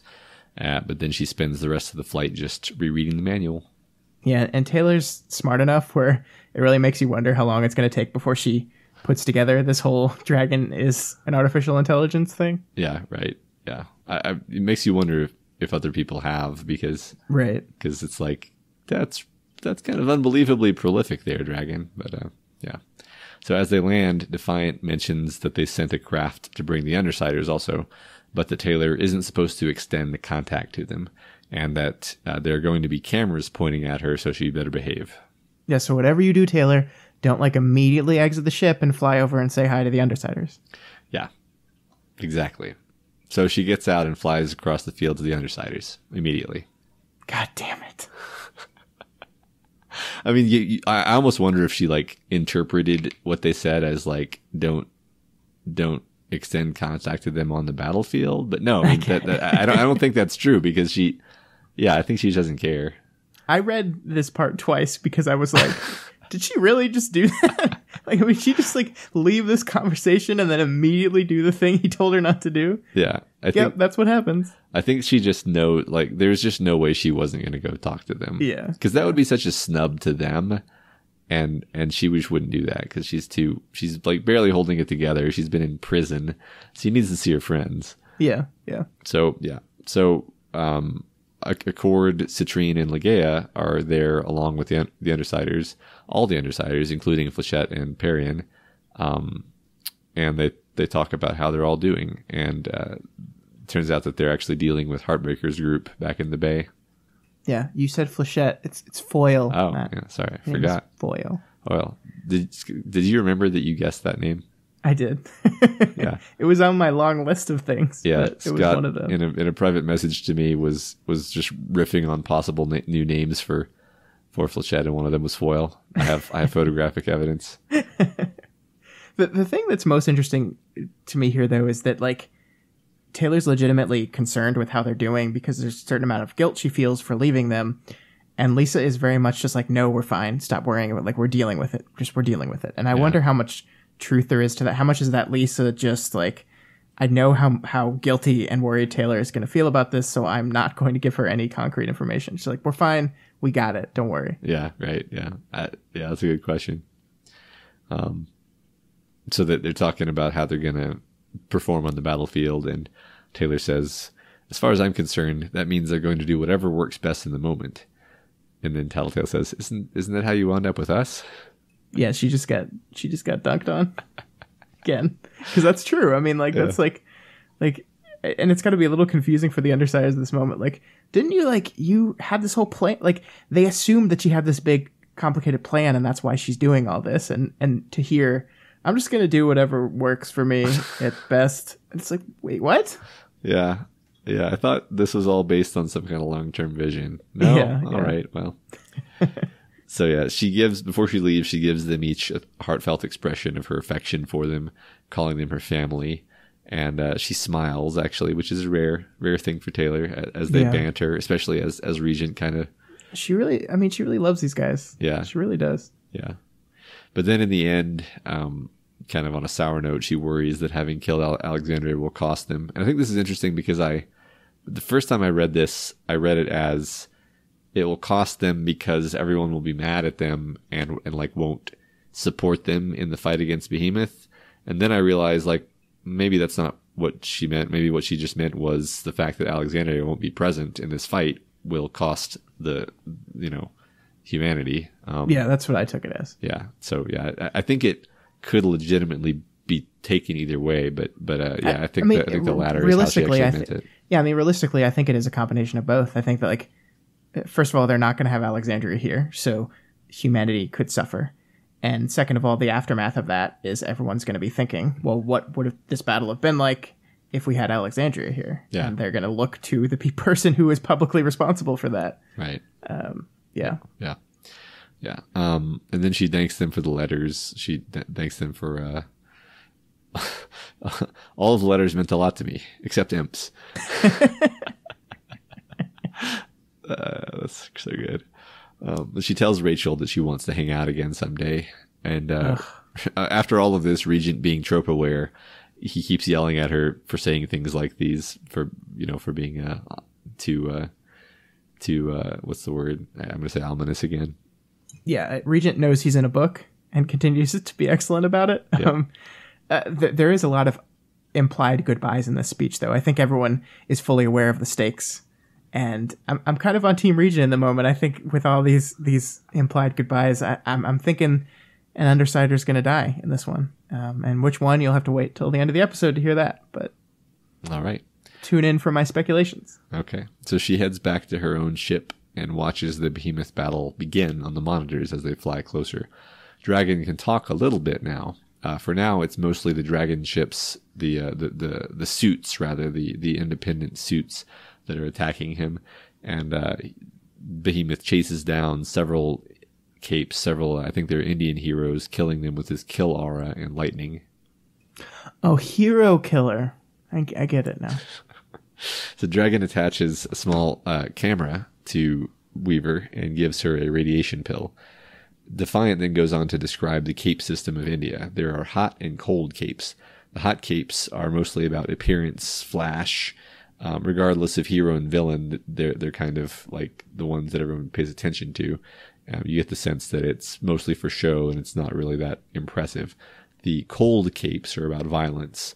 So far, it's just the hot capes that have appeared in the battle, but Defiant thinks they'll need the cold capes, the Tanda, with their killer instinct to win this fight. So Matt, how fucking cool is this idea? Like, again, this goes back to our really limited in our scope of the world, that we've only really seen Brockton Bay, and now we're in India and we see that their cape structural system is totally different from ours. And it's this fun little twist on this whole thing that, I mean, I think, like, I don't even know if someone else writing the story would have thought of that. They would have just defined it in this one simple way and not done these little twists on it in other regions of the world. Yeah, it really betrays a huge amount of thought because, like, I was thinking this through and I was like, I think this makes perfect sense because, like, if you don't have the cops and robbers equilibrium, there's going to be some kind of equilibrium. And another possible equilibrium is this one where there's like an underworld and an overworld, and the underworld is not playing by the rules of the cops and robbers game at all. They're just completely killing each other basically all the time, and then the the visible side is all about making it seem like things aren't as bad as they are. And I think that's really interesting because it serves a lot of the same functions as the cops and robbers does in the United States in this world, while being completely different. Yeah, absolutely. Yeah. And then, as if it weren't enough of seeing cool other cultures and how they interpret parahuman powers, the Yangban shows up. And this is the Chinese military cape team, which we've seen a glimpse of from Lung's perspective in the last interlude. They were, I think, maybe we've heard of them before then, but that was definitely the first time we saw any of them. Yeah. And they're not supposed to be here. The Yangban almost never leave China. We see how they work, though. They coordinate to share powers, and they use a very interesting time reversal power to cover several members who would have died. Man, those people were sure on the road to perdition. Mm-hmm. I think we'll hold off on talking about these guys until the next There's chapter. Plenty of opportunity. Yeah. So yeah, she watches several dragon suits continue to fight Behemoth as the ships approach. Dragon says that they didn't manage to evacuate most people, so that's bad. Chevalier says that they expect a record number of capes to show up. And Chevalier's speech to all the heroes is I think it's an interesting contrast, actually, to Legends previously. One specific remark being that he doesn't talk about the death percentage. Yeah, this is a wonderful speech, and I got a little choked up reading it, honestly.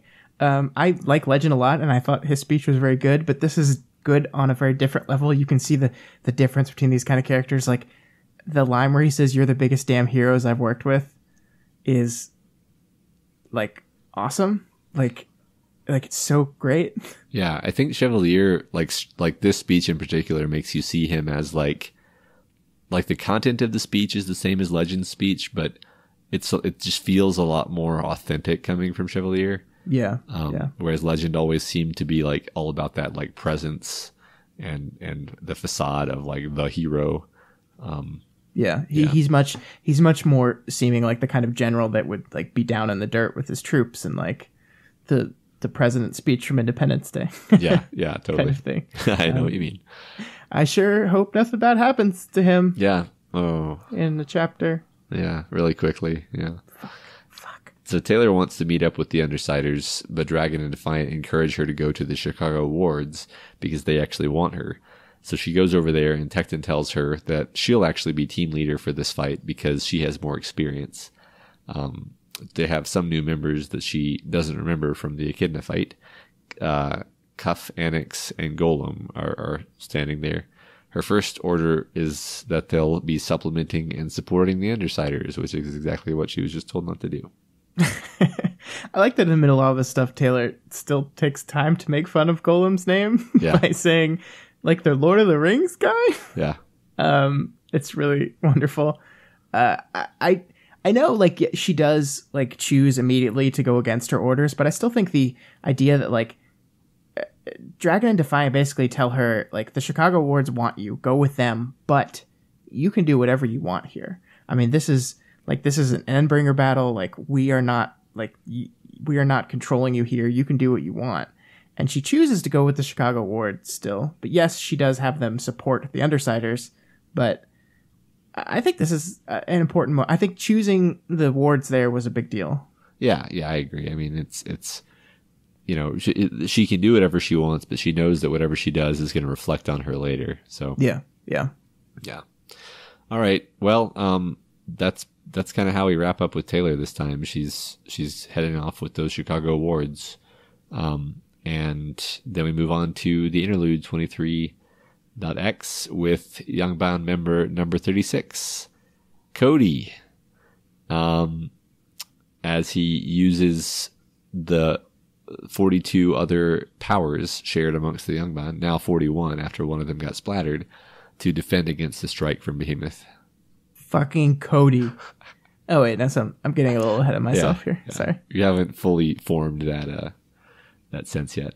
So his thoughts are occupied generally throughout the whole interlude, actually, by how he's being brainwashed into what is basically a cult. And he's actually a really bad cult member. So his life is just pure social suffering, which is the worst kind of suffering. His Chinese pronunciation is really bad, like mine, I guess. And so he's continually subtly shunned, and shunned further when he speaks English to the small group of English-speaking Yangban members. But because of the crushing pressure and physical exhaustion, he still craves acceptance by this group, even being aware of what's happening to him. Yeah, that's such a tragic story. Like, this poor kid. Like, I know Cody's a jerk, and by the end of this chapter, we're all going to hate him. but his story is really a tragedy. Yeah. Yeah, I agree. I mean, all of the, we're getting slightly ahead of ourselves, but all of the travelers are victims of the Simurgh. Yeah. It's easy to forget that because of the horrible things they do, but, and that's another whole discussion about like responsibility and so forth. But yeah. It's really easy to hate Cody here though. It very much is. Yes. Yeah. So a little bit more detail on the Yangban we get from his perspective. The core members are the ones who allow the sharing of powers. So there's one that there's Null who allows the sharing of powers, and then there's another one who allows proximity power amplification. So that's why they're all able to use their powers at like 1/3 of the original strength of each of the original powers. So it's basically like having 41 powers, each of which is 1/3 as strong as a normal power. So that's still freaking powerful. Yeah. I love this idea a lot. I think it's very clever. It's super interesting. And if you like read into it, if you look at these are the Chinese military capes, it very much sounds like something that a communist nation would want to do. That this idea that the group as a whole, the collective, is more powerful than the individual. It's very fitting for this nation. Yeah, you can imagine this being kind of a priority for the Chinese government, especially back in the 80s when the powers first came about, and they were even more gung ho on the whole communism thing. Yeah. I think modern day China in our world has very much become like a transitive type communist / capitalist nation, but back then they were very much more that way. And it would be important to at least signal some loyalty to these ideas, and having a Cape team like this would be one way of doing that. Yeah, absolutely. Yeah. So the group moves across the terrain using their suite of powers to navigate it. They defend against a magma attack using, once again, a number of different powers, and in great concert. They work really well together because they drill a lot. And he thinks about number 32, a female foreigner who is special to him. After escaping that attack and running into Behemoth again, 32 translates something one of the others said, that the current danger is radiation, and we see her get shunned a little bit for sticking her neck out like this. Then they run across the Undersiders, and they didn't know they were there because Gru's darkness apparently blocked them from the danger sense. Matt, are we supposed to know, without spoiling things for me, are we supposed to know who number 32 is? Or is that supposed to be just a complete mystery at this point? Yeah, I don't think we're supposed to know who that is. Okay. Yeah. And the Levere kids enjoy the power amplification that they're getting from being near the Yangban, but Cody is distracted by Citrine's costume, and he either recognizes the costume or he recognizes kind of the general theme that comes about from all of Accord's costumes. The anger of it stirs him right out of his brainwashing, and it brings out his true Cody nature. Yep, and suddenly the Cody we know and love, in quotes, is back, because he says, every step of the way I get fucked. Fucked by Kraus, fucked by the Simurgh, fucked by Noel, fucked by Accord, fucked by the fucking Yangban. Yeah. That's the Cody we know. Yeah, this is a fantastic, they're all fantastic. But I love this idea of, because you're in his head so well, and you really get what it like. You get where he is mentally, where he's just he knows that he's a brainwashed cult member, but he can't not be like that. He's too deep into it. He's too worn down, and then this thing happens where he's just like he sees a thing that makes him so angry and stirs up all those old feelings that just snaps him back into the person he really is.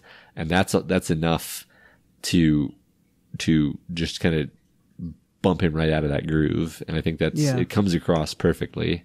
And I think that's very true to life with actual brainwashing and cults. I've watched so many of those documentaries on Scientology and how that stuff works. And on some level, these guys talk about how they were aware, they knew that some of this stuff was weird and wrong, but they were terrified of not being accepted as part of that group. Yeah. Yeah. In their case specifically, it's like they have nothing else outside of the group anymore. Yeah. So Yeah. So he does continue to head off with the young bun. He doesn't abandon them on the spot, but the anger stays with him and just kind of boils. The group moves through the burning city full of fleeing people, and they find some wounded capes, which they basically kidnap using a teleportation power. Yeah, so just in case we didn't already not like these guys for their culty, like buying people and torturing them with constant drills and stuff, they're just kidnapping people. Yeah, kidnapping basically people who were injured fighting Behemoth and trying to defend people. Yep. Good job, guys. It's pretty fucked up. Yeah. So the group heads to the staging ground for the hero's defense, and we see all of the people we're familiar with. So 32 translates for 3, who presumably is kind of a high-ranking member, offering the Capes present membership in the Yangban. Chevalier refuses on behalf of the heroes present, knowing that the Yangban are probably going to kidnap anybody who volunteers. Yeah, that's a good call, buddy. You kind of feel bad for Chevalier here. Like, being a leader is really hard. Because he knows he can't be, like, just flat out mean to these guys because they desperately need their help here. But he also, like, can't say yes because they're a cult that kidnaps and abuses people. So he's got to find a way to say no, but, like, gently. Right. And it's like a really dangerous line to walk on. I think he does a good job. Yeah. Yeah. He does do a good job, but even so, they're like, okay, we'll wait. But then they end up leaving anyway. Yeah. Yeah. And then Cody sees a cord with Tattletale, although he doesn't know who Tattletale is. But he kind of makes a mental note of her because of how she reacts to him, because clearly she sees him and she kind of probably knows what's going on because it's Tattletale. Yeah. Yeah. And he's so mad at this point, like he really would just like immediately kill Accord if he could, if he thought, he could actually successfully kill him. So he needs an opportunity. He thinks to himself, he'd even be willing to help Behemoth if that would kill his enemies, like a Cord or Trickster. Seamer. Yeah, right. So as the Yangban join the fight with Behemoth, he escapes, teleporting back to the command center. He uses various powers to disable and defeat Chevalier, and then his own power is actually the one that makes the biggest difference. Fucking Cody. Yep. He cuts off Accord's limbs, making him asymmetrical. Okay, that's pretty funny. Yeah. Yeah. It doesn't give him any satisfaction, though. He asks Tattletale where Trickster is, and she lies and says that he was killed by Noelle. Or killed by the clones, rather. Same thing, really. But this doesn't satisfy him either, which is interesting because it kind of forces you to go into Tattletale's head and realize that she's doing that thing where she knows some information via her power about who this guy is, but not enough to really push his buttons correctly, because she's kind of just button mashing, if you will, and it's not really working. So he decides that he'll be killing Tattletale too, assuming she works for Accord, and she tries to make a lot of excuses, and then finally she desperately asks, "What about her?" Which causes him to think about both Noelle and 32. And I love this because she's basically admits that she's just like, well, I figured there's probably a girl and I had a 50-50 shot. Yeah. I mean, she's just like throwing shit out there. Yeah. Right. And his reaction to that moment is actually kind of like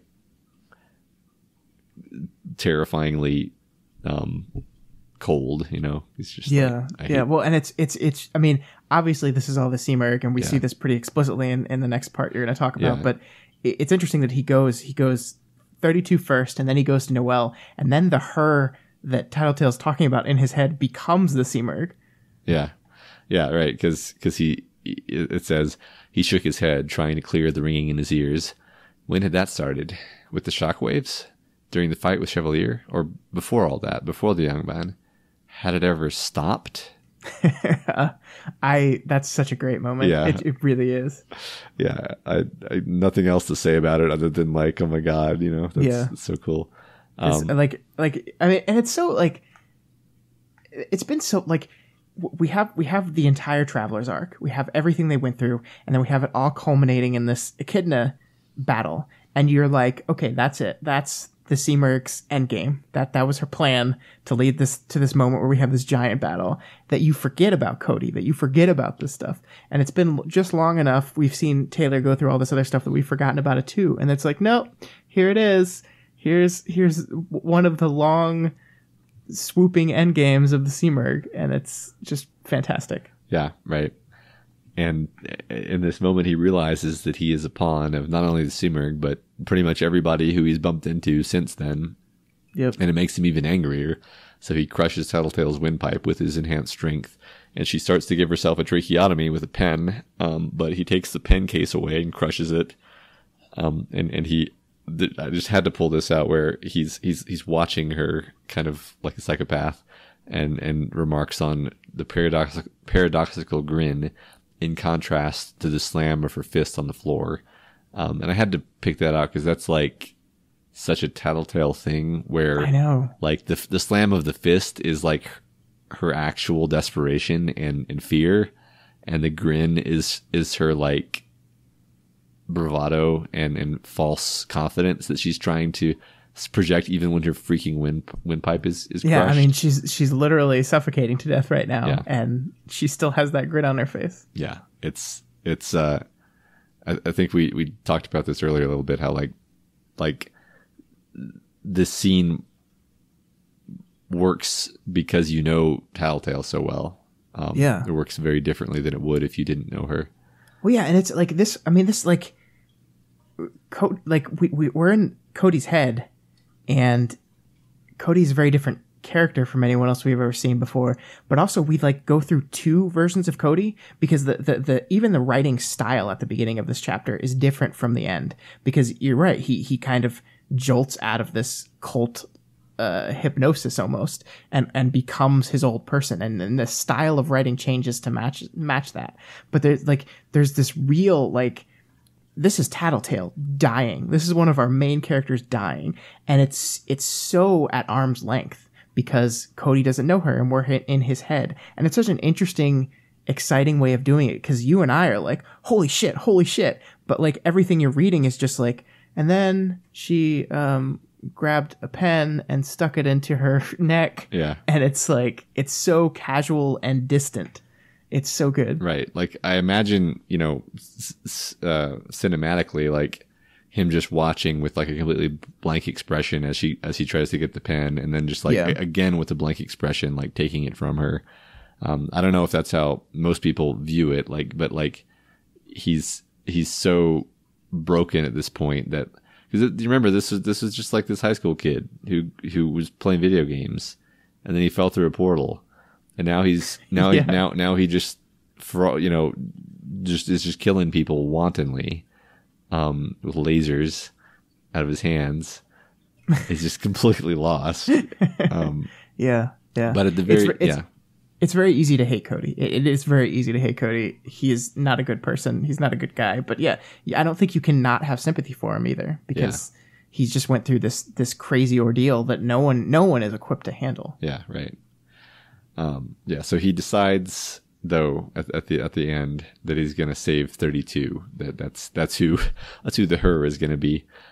So he uses his power to fix the pen case, not even really paying attention apparently, and then he gives it back to Tattletale and leaves. And we just get the note before this arc ends that Tattletale kind of successfully uses it to save her own life. But we're not sure about the other two. Yeah. And that's the end. Yeah, that's it. Awesome. All right. So we got some name game. This isn't even going to be all the names actually, but we got a bunch. We've got Rhyme, who we've met before, but I don't think we talked about her. I knew it had to do with ice, but apparently what it actually is specifically is it's the frost formed on cold objects by the rapid freezing of water vapor in cloud or fog. Yeah, if anyone plays like online RPGs, anytime you have a character who uses ice stuff, they usually use the word rhyme. I think just because they go through a thesaurus and type like ice and find all the words that are icy. I think it's a cool name. Yeah, me too. And plus there's probably like 50 million ice capes who've already taken all the other names. Yeah, that's true. Revel, is about enjoying oneself in a lively and noisy way, especially with drinking and dancing. I don't remember what Revel's power is. Yeah, do we actually know what that cape does? I don't know if we do. I don't know if we do. I was going to look it up, but then I realized that would be spoilers if we don't know. So we'll just pass over that.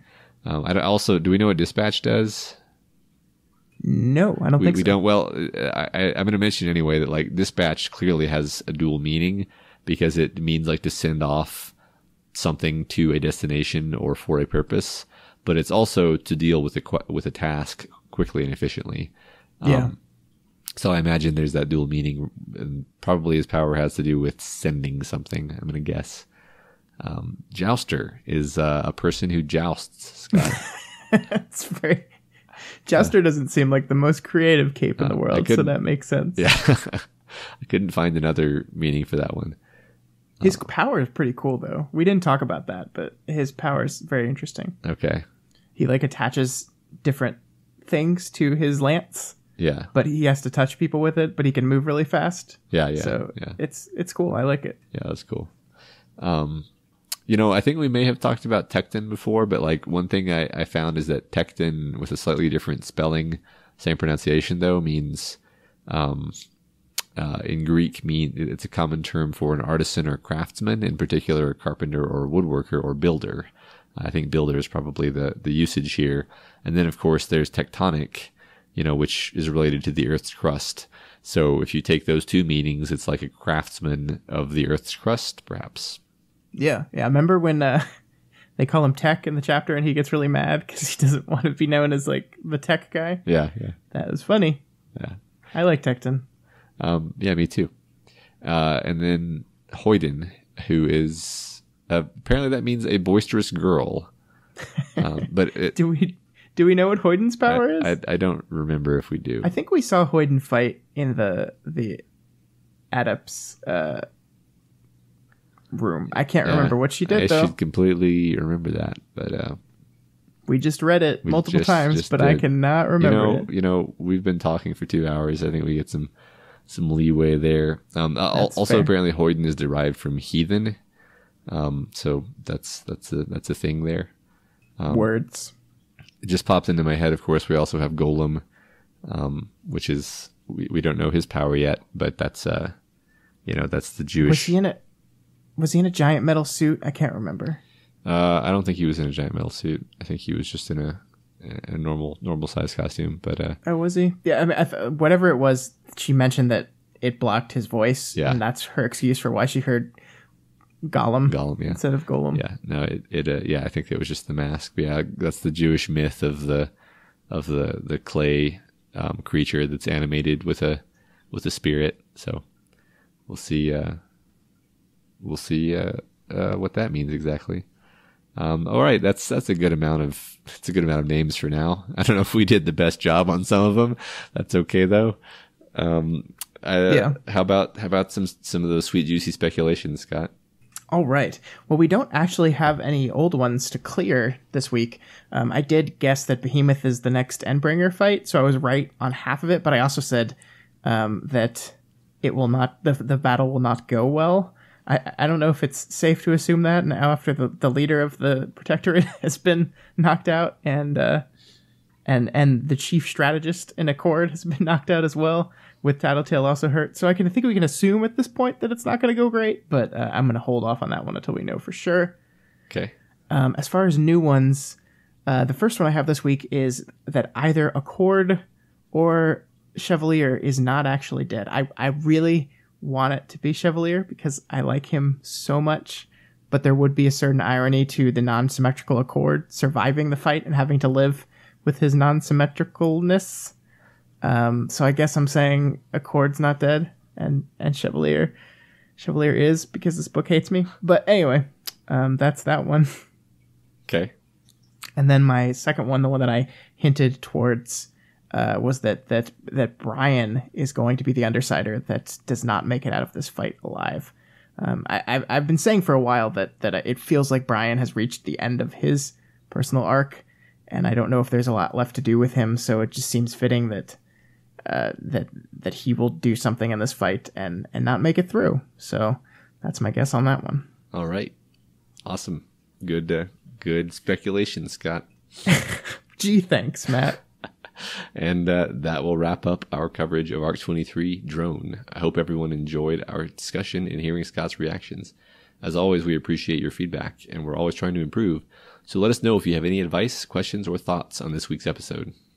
And we promise next week to actually address them because we'll be back to our normal schedule. That's right. You can reach us via email at gotwormpod@gmail.com or on Twitter at gotwormpod.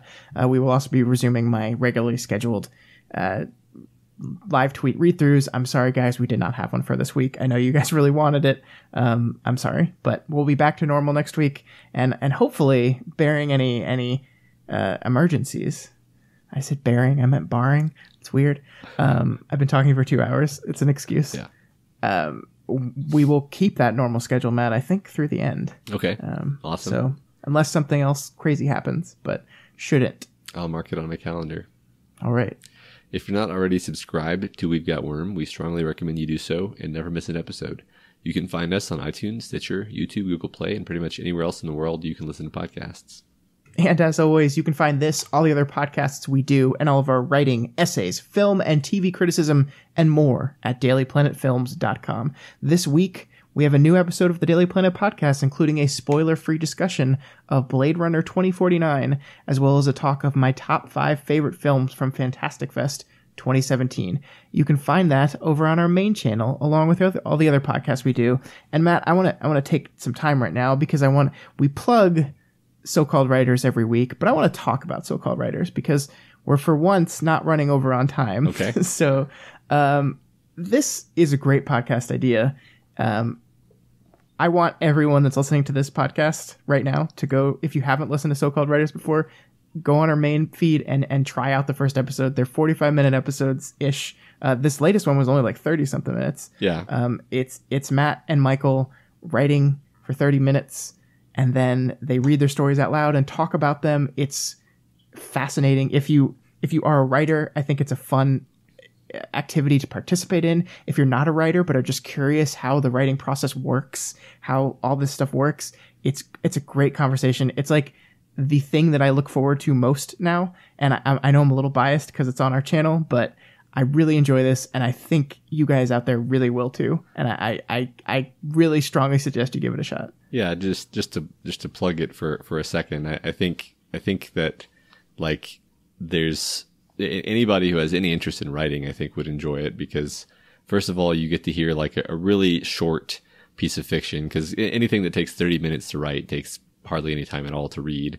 And then you get to hear like an analytical discussion of it. And then I think a lot of people's favorite part is actually the end where we discuss all of the other, the audience submissions on the subreddit, and we talk about what we liked about those.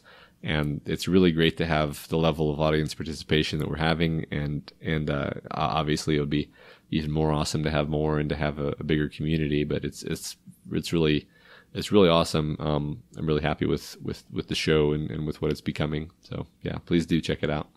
Yeah, absolutely. So let's see. So if you want to support any of our shows, including this one, we have a Patreon page, patreon.com/dailyplanetfilms. Consider donating $1 a month or whatever else you can afford, and we would really appreciate it. Special thanks to new Planeteers at the $1 level, Chloe and Thomas. Yeah, man, and I don't know about you, but I am having an absolute blast chatting with all of our patrons over at the Daily Planet private Discord server. It's been a lot of fun. I spend more time on there than I should because I have so much other stuff going on, but it's so much fun chatting with some of you guys. So if you are not a patron yet but want to join the conversation, literally any level you donate at gets you access to that server. There's a great number of people over there right now, and it's been a lot of fun. Yeah, and it's really active. I'm very happy with how active it is. I am too. Yeah, also speaking of Patreon, make sure you stop by Wildblow's page and toss some money there because he's the guy that makes this whole thing possible. He is the guy. And if you can't spare any extra cash at the moment, that's absolutely fine. Consider heading on down to your local middle school and encouraging everyone to try both drugs and our podcast. Or if you don't want to get arrested, you could simply go on to iTunes and rate and review us. This week's iTunes review comes from TOS Open Faint, which is a reference I don't get, but he gives us 5 stars and says, best worm podcast out there. It's an absolute joy to listen to these guys review my favorite web series in such a detailed and astute manner. Huge props, guys. Thank you so much for your kind words and taking the time to review us, TOS Open Faint. It really, honestly, it does help. Every review we get really does help, and we appreciate it so much. And a quick note for our international audiences, I do have like a service that pulls your reviews from the international iTunes stores because I can't see them because I'm on the US one. But it only updates once a month. So those of you that have left reviews from other countries in September that I have not read yet, I just got those like yesterday. So they're coming up. So if you're wondering why your review hasn't been read yet, that's why. It's coming. I promise. Yeah. That's a pretty cool little application too. Yeah. All right, that's it for us this week. Next week, we're covering Arc 24, Crushed, where we will finally resume our normal schedule, hopefully for good. Scott, based on the name, what do you think Crushed is going to be about? I mean, clearly Behemoth's just going to sit on everyone, right? I feel like that's pretty obvious. Yeah, you're right. In all seriousness, no, I think Wildbow is like literally using every definition of crushed here, probably like physically crushed, as in that's going to probably happen to someone. The resistance to Behemoth will be utterly defeated and crushed, and everyone's emotional state will be absolutely crushed after they get totally crushed in this battle where Behemoth crushes everyone. All right. So basically, I think this fight's going to go real bad. Awesome. That's my guess. Well, we will find out next week on another exciting episode of We've Got Worm.